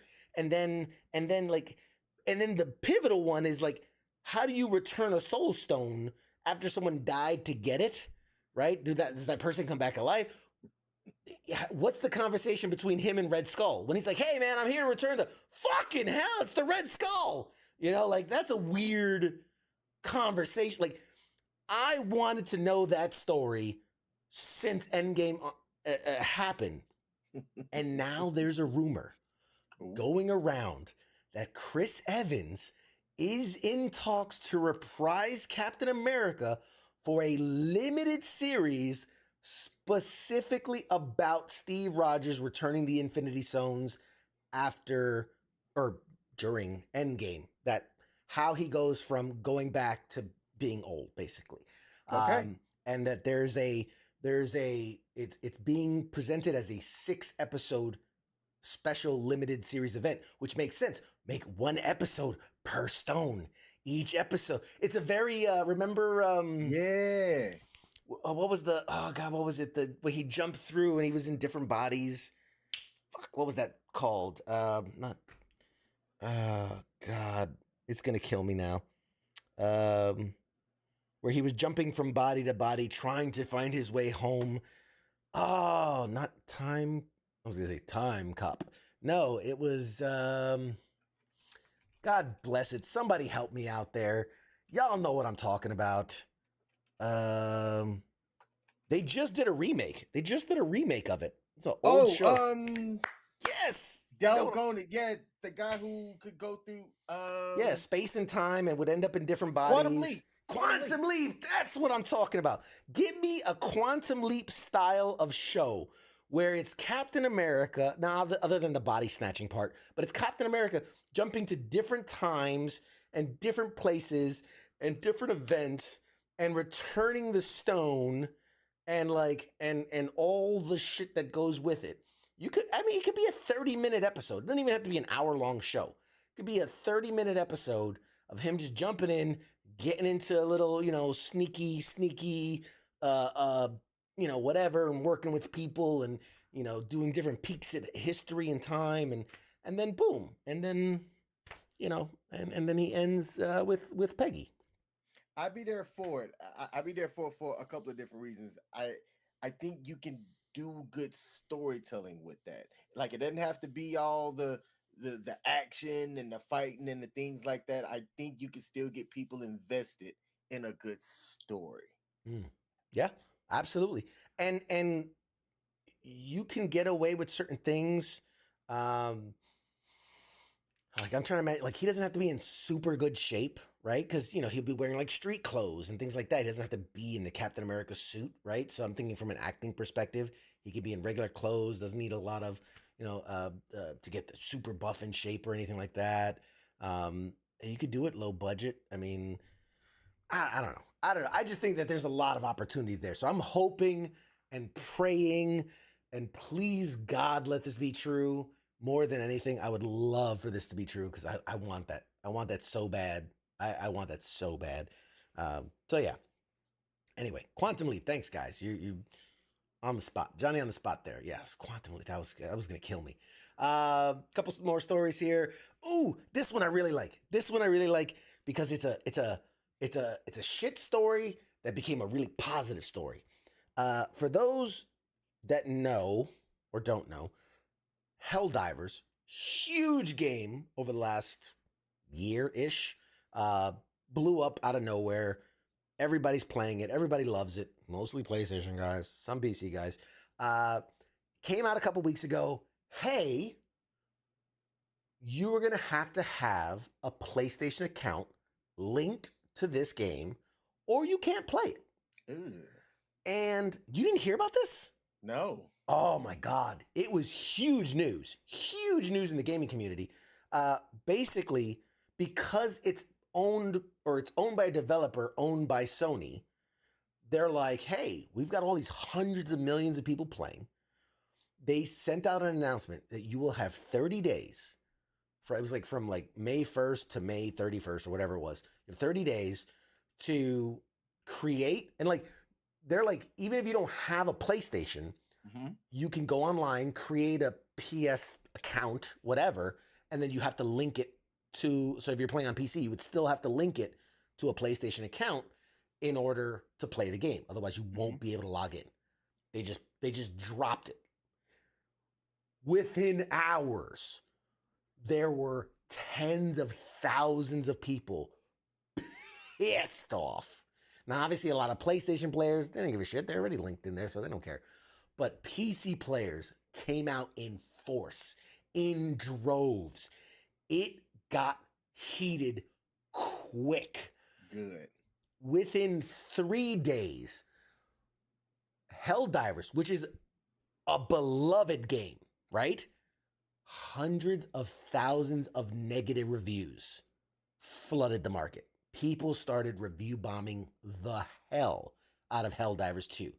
Was ripped to shreds. Like literally, you look at the metadata and it's like, you just shot straight down. People were doing like online petitions and all this and all that. And like, to their credit, the creators of Helldivers basically put out a tweet going, we've tried to stop this. We told them this isn't a good idea, but they're the bosses. They own us, so it's out of our hands. And it took, I don't know the exact, I think it was 4 days. 4 days. Within 4 days, Sony had to come out and reverse their decision and said, we are removing, it says, PlayStation has reversed course on the Helldivers 2 PSN account requirement after a weekend-long backlash that included tens of thousands of negative reviews hitting the search. So again, this is such a great story that shows when we can work together. It harkens back to, remember the Sonic debacle where the first Sonic came out and people were like, what the fuck is this? and literally forced the company to be like, look, we got to make a change. We got to make a change. Which worked out in their benefit because look, Sonic 1, Sonic 2, Sonic 3, Knuckles, like they've got a franchise out of this thing now because they listened to the people. Listen to the people. So now there's been floods of like people saying, okay, we won, go back, fix the reviews, like make sure we show them we appreciate them listening to us. So again, this is a Sony thing, but kudos all around to the players that made this, that came and in unity and pushed back against this corporation.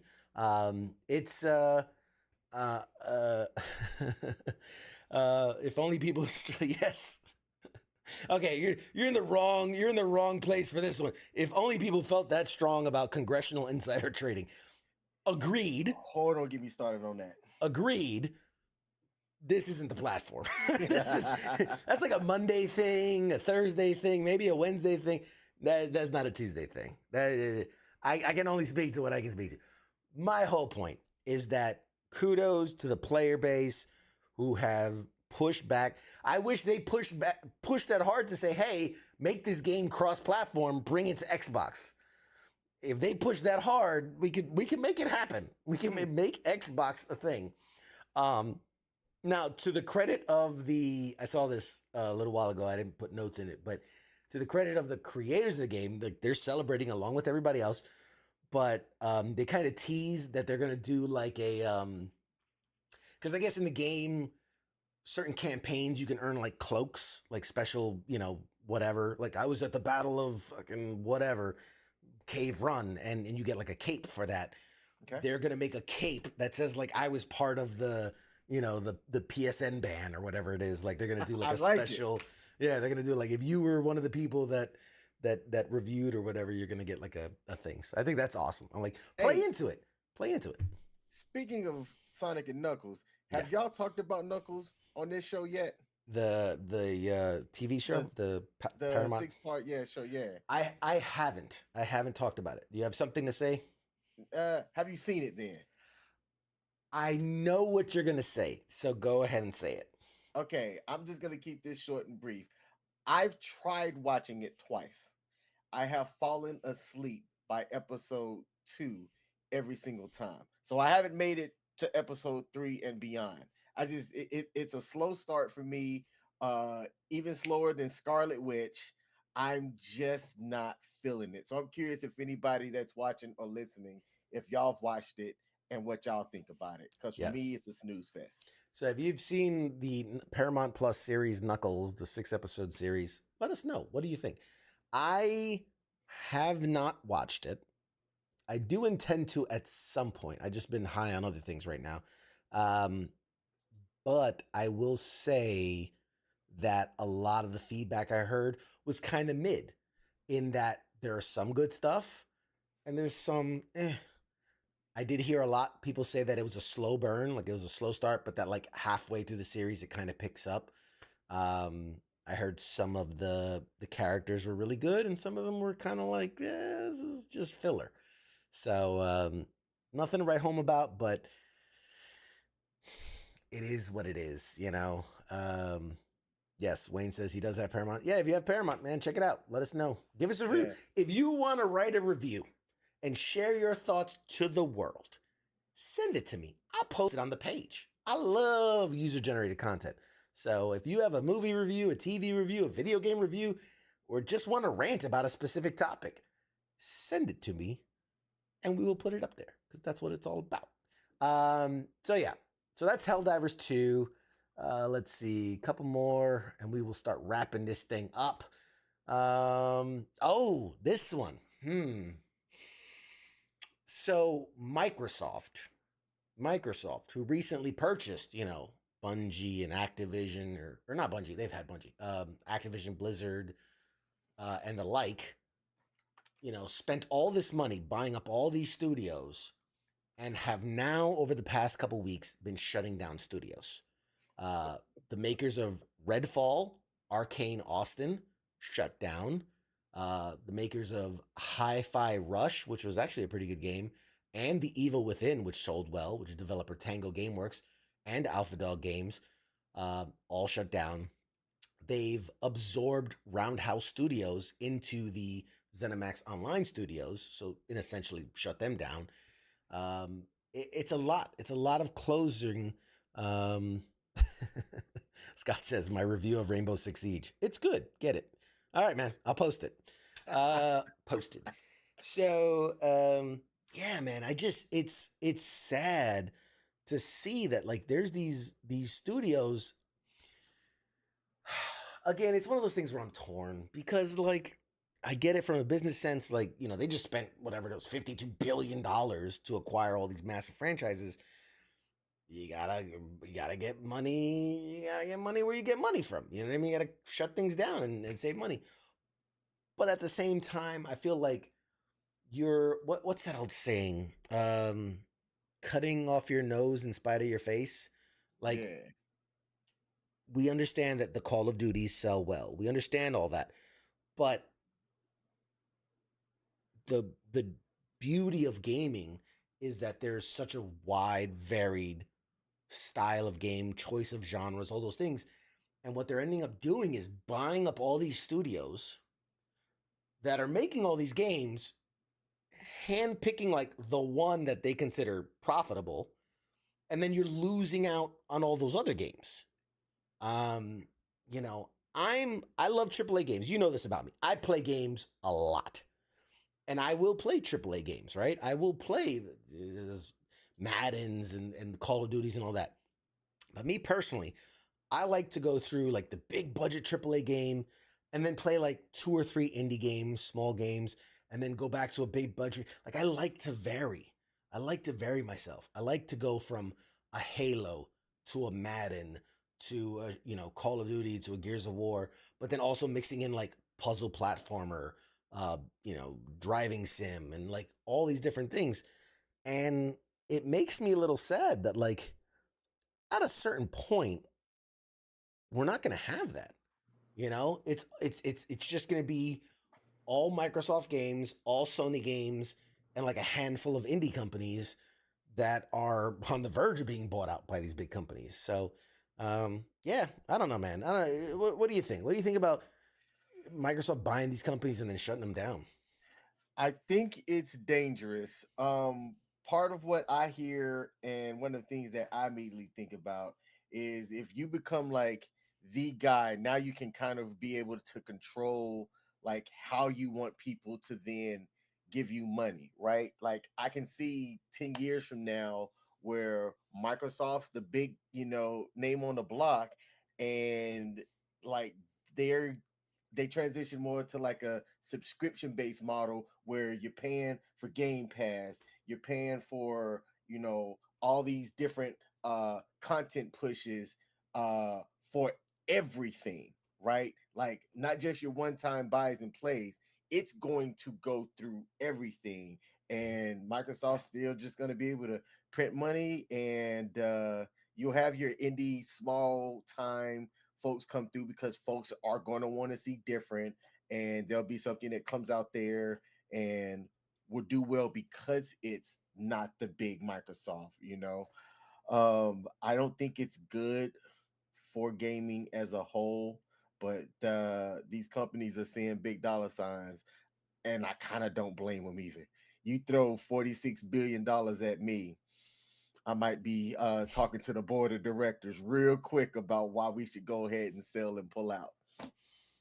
Yeah, it makes me sad. Let's see. Scott says, I don't think their intentions were to shut them down, but to acquire IP and personnel to move around, buy a company, find out what the good employees are, shut down the company down, and let the rest go. Keep the IP, move forward with better quality games. That seems to me like a very optimistic look at this. And again, I hope that's the case. I hope I am wrong. I feel similarly that it's buy the company, get the IP,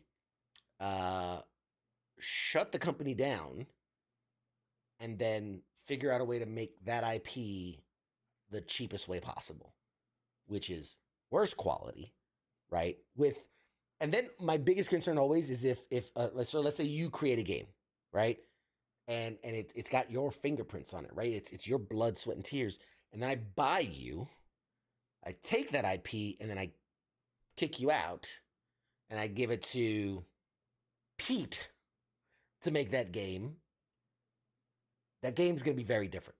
Even though it's the same IP, and they can copy and paste as much of your code as they can, it's not going to have your fingerprints on it. It's not going to be your game. It's going to be this other bastardized version of this game.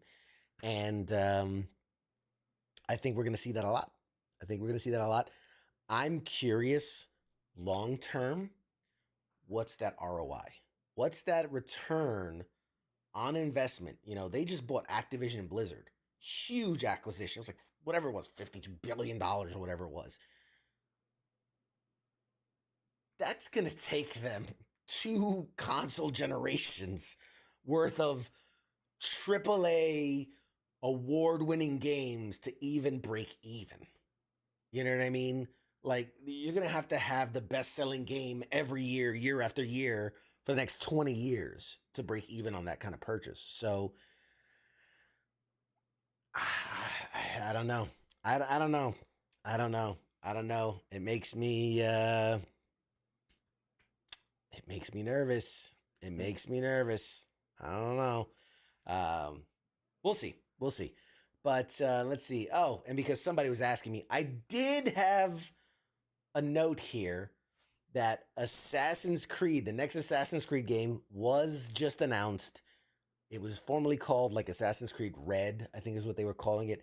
It is now being released. Let's see, where are my notes? Assassin's Creed Shadows, which is previously known as Codename Red, is going to have its first official trailer tomorrow. So we'll probably post that on the page when it gets released. Keep an eye out for it. It is the first game in the franchise to be set in feudal Japan. So, shocker that a game called Assassin's Creed took this long to get into the era of assassins, the Japanese assassins, as they were mostly known. But we're finally setting foot in Japan. Personally, I think this might be something to bring me back into the Assassin's Creed world, because like they did the Greek mythology. They went back like to the ancient Egypt, which they were fine, nothing wrong with it. But I don't know, something about like fucking dressed in robes with katanas gets me excited. I don't know, man. I've got a kink. What can I say? Nice. The little wooden flip flops that they be wearing. I got a real kink. What can I say? Ninja, please. I Nice. definitely have. Still waiting for them to do a Predator that fights samurai. Man, I remember hearing something about that they were writing. I don't know if it was a movie or something about a Predator who fights like samurai, but it's totally a different thing. Long time ago. So congratulations, Pete. I know you've been asking about Assassin's Creed forever. There you go. Keep an eye out tomorrow. First trailer going up tomorrow, and very excited to see what comes of that. Lastly, since we've been talking about video games, let me close out with this last story. For those people that love a good G.I. Joe, there is reportedly a G.I. Joe Snake Eyes video game in development, and is the only reason I'm excited about something like this, by the people that made the Batman Arkham series. So, G.I. Joe Snake Eyes, but imagine it in the Arkham style. I think it could work.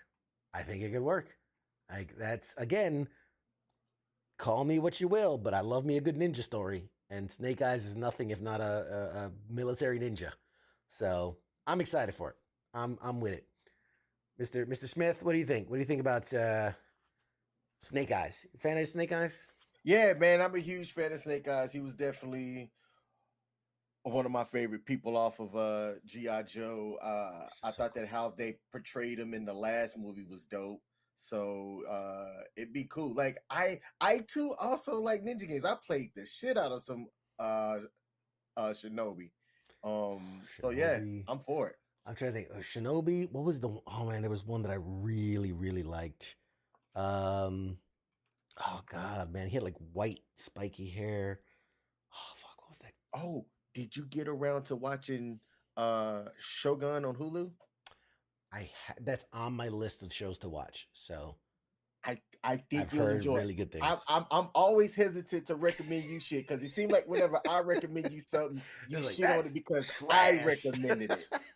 So, but Shogun was fantastic. That's man. not true. It's because you have shit taste. It's not because you recommended it. It's just because you have shitty taste. They wouldn't make 13 Fast and Furiouses if it wasn't good. I'm just saying. No. There's a difference between good and profitable. There's a difference. There's a big difference. Anyway. But I know I've heard really good things about Shogun. 9s and 10s across the board each episode, and they've already been greenlit for a season 2. So there's a season 2 coming of that. I did hear about that. Wayne says, knock, knock. Who's there, man? What was the other thing I was gonna say? Oh yeah, so that's that. A couple more stories, but they can go till next week. But yeah, man, this was fun, dude. Thanks for stopping by, man. Time flies, doesn't it? Time flies. Yeah, it did, absolutely, man. I was glad to be here. Hey, y'all, look, if y'all want me to come back, put it in the comment section. Tell Mad Mike he can just chill for the remaining month of May. I got this. I got this. I'll put it out there. Over the next 2 months, everybody's getting a little busy with, school's out, things happening, vacations and such. There's going to be a bit of a co-host carousel over the next June, July. So we might see the actual King Smith more often than not. There might be... Uh-oh. I can't see the chat. Sorry, I'll put Greg said, we needed a Mad Mike break, to be honest.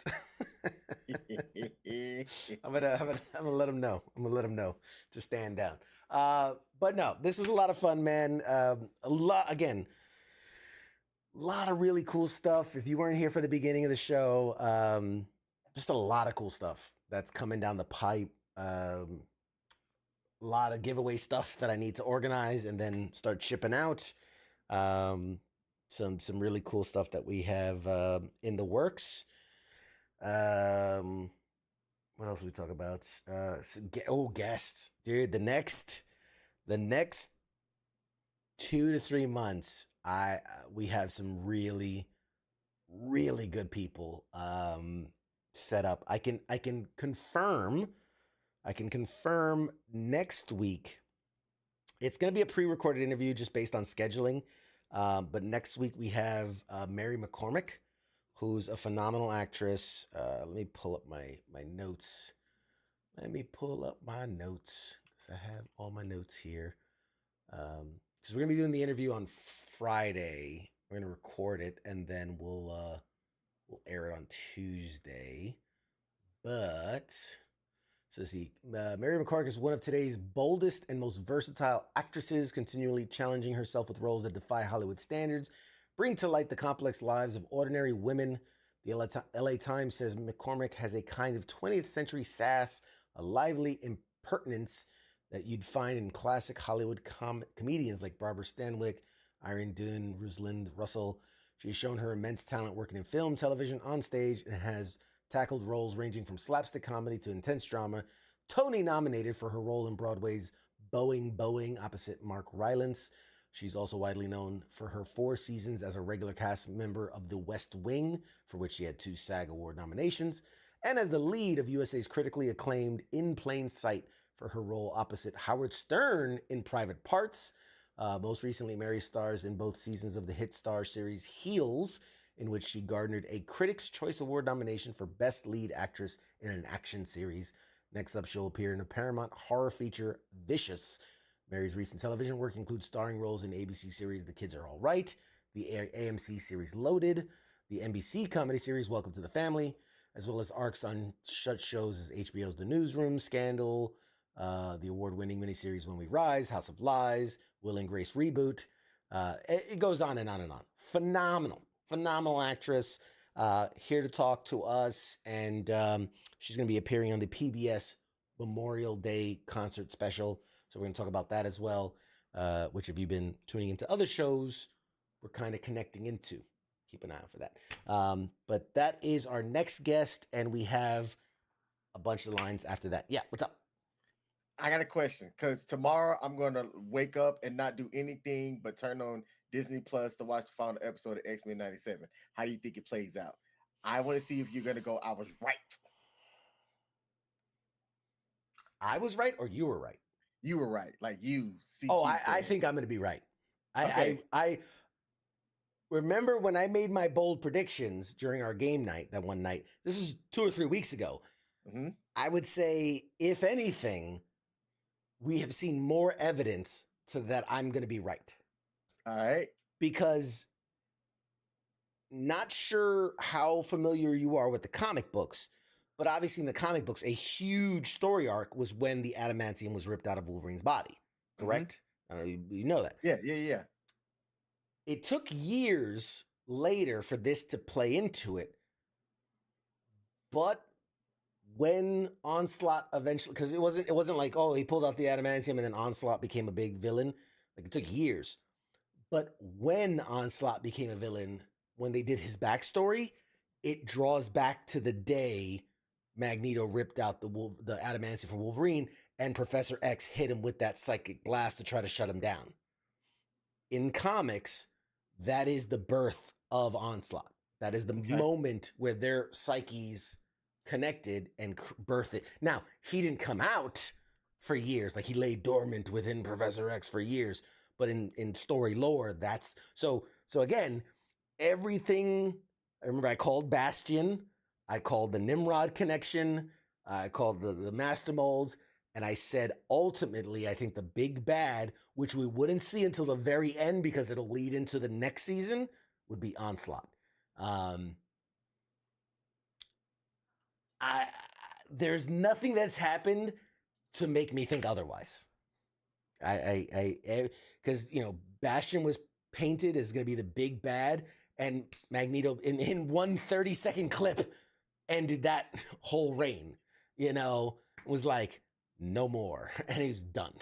So that leaves us like, what's next? What's you know what I mean? What's gonna happen? And so now we see it as the clash between Professor X and Magneto.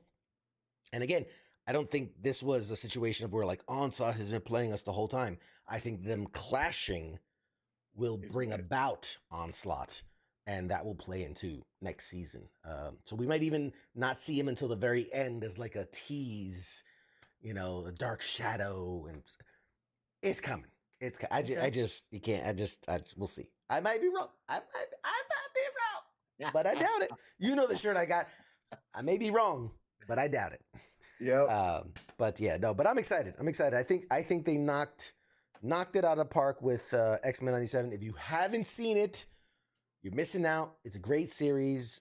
Even as a jumping on point, you don't have to do your homework, so to speak, to really enjoy the series. Obviously, it helps to know all the backstories, but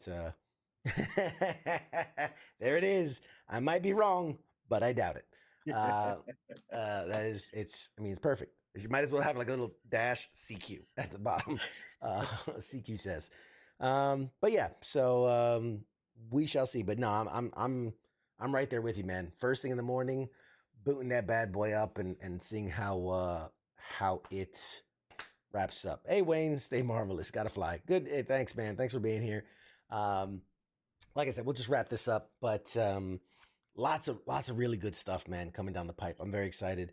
I even found, like, as I was going through and organizing stuff, I found this, which I gotta be careful to show on stream because there's no way for me to show. Here is a folder filled with pages of codes for video game downloads. And I thought to myself, there's no way, because I got this like a year, 2 years ago. It's like, there's no way it still works. So I went and I put in a couple of the codes and yep, still works. Still works. So these are all PC codes for different games, such as World of Tanks, Wildermyth. Let's see, what else? There's a bunch of different ones. Those are all Wildermyth. Oh, there's another one. Where's the other one? I don't know. But there's a bunch of them. And I was checking, and they still work. They very much still work. So that'll be a thing that like I do giveaways, and I'll be like, hey, oh, here it is. Here's the other one. Games like Crown Trick, Crusaders, Industria, Just Cause, The Ascent, Hot Wheels, Lawn Mowing Simulator, Legend of Keepers, I Am Fish, Phoenix Point, Star Wars Squadrons, Super Hot, Mass Effect, Mafia, Maneater. Like, those are all some really great games, and I have codes for them. So I will be doing gaming giveaways as well. Maybe I give it to our guy over at Weekend Co-ops, and he can give Hey. away gaming codes, man, because I am nothing if not giving. Okay, I am nothing if not giving, and very happy to do that for the take one for the team. But lots No to be excited for. Let's take a look around the station. I don't feel like you do this on your show. You want to take a stab at it? You want to do a little station promo? Nope. Oh man, you gotta get better at this. All right, ladies and gentlemen, thank you for joining us on another fabulous night of Pop Culture Warrior. Here at WTF Nation Radio, you can expect to see amazing shows like Sunday Night, The Sports Bar with this guy, the actual King Smith, and his co-host Coach, and they bring you all that sports ball goodness that you just love to see. Cheer him on. Tell him Bama sucks, all those things. He gets excited for that. On Monday nights, we've got the Monday edition. That's your news, commentary, and discussion about all the things happening in the world.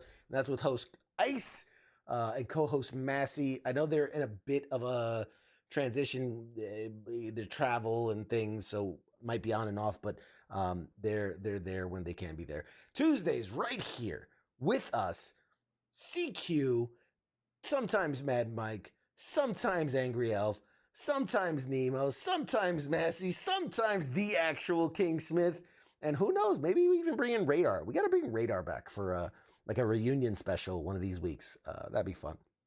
But right here at Pop Culture Warrior Tuesday nights. Wednesday night is the Smoke Pit with Radar and TZ. They just had like Ted Nugent on, which is insane. Like, so awesome. Great interview. We're really building out just a hell of a station, man. I'm very excited about the future. Thursday night, Sergeant's Time with Ice and Spanky, or co-hosts. Sometimes there's random, so we'll see. And then we close out the week here on WTF Nation. Well, technically we don't. Because Friday night, Freedom is our last official show of the week with Kaz and guest. But now on Saturday nights, for the time being, until it's more of a permanent situation, we have weekend co-ops with Nemo, which I had fun joining. I think you joined in on a game with him, right? Once. Yep. Yep. And which games you guys play? Man, horrible memory. I don't remember. As you can see, it's very important to us to really engage. No, I joined him. We played, I forget the name of it, only because it's a game that doesn't exist yet. We played an early beta of a game. It has something to do with like vampires and sucking blood and shooting, and it's like a shooty, sucky game and fighting and magic and things. And it was fun. It was interesting. But he just played the Marvel game this weekend, which I thought was pretty cool. Which I'm excited. I don't know, King. What do you think? Let me go back to the main screen here. What do you think, King? What are your thoughts on the Marvel Rivals? So I watched Nemo play it, and I'm excited. I like those style of games. I think that if you're playing it with friends, it can be fun. I am going to buy it just from the sample size that I saw and the fact that it's got the Marvel skins essentially to it. But I think it's a game worth playing. Yeah, I'm getting it. Yeah, I think I am as well. I think we get the band back together. If we can get the boys playing, I think that'd be a lot of fun. And that's something we could maybe all on a Saturday night we all get together and go live on weekend ops or weekend co-ops, and you, me, Mad Mike, Nemo. Could be fun. Could be a lot of fun, and I think people get a kick out of that. Because I have a feeling it'd be a lot of yelling, a lot of blaming, and a lot of me being better than everyone, and you guys not being able to handle it. Yeah. I can't wait. Yes, I miss our gaming days. Greg says King Smith can come back next week. Less of everything sucks kind of co-host, which was nice. He is the yin to my yang, he's the cookie crust of my Oreo cream. I don't know. There's something there. I think it works. But all right, guys, this has been fun. This has been Pop Culture Warrior. I've been CQ. He's been King Smith, and you guys have been great. So we'll see you next week. Shots. Shots.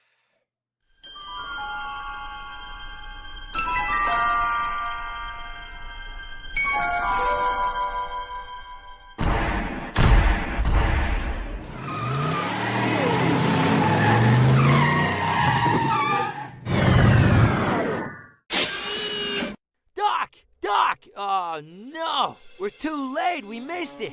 Oh, jeez, this is heavy. Wait a minute. Wait a minute, Doc, I got a time machine.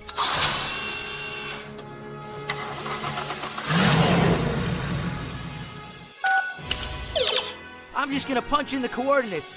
Pop Culture Warrior, Tuesday night, 8 p.m. Eastern Standard Time on W.T.F. Nation Radio. Now crank this bad boy up to 88 miles per hour.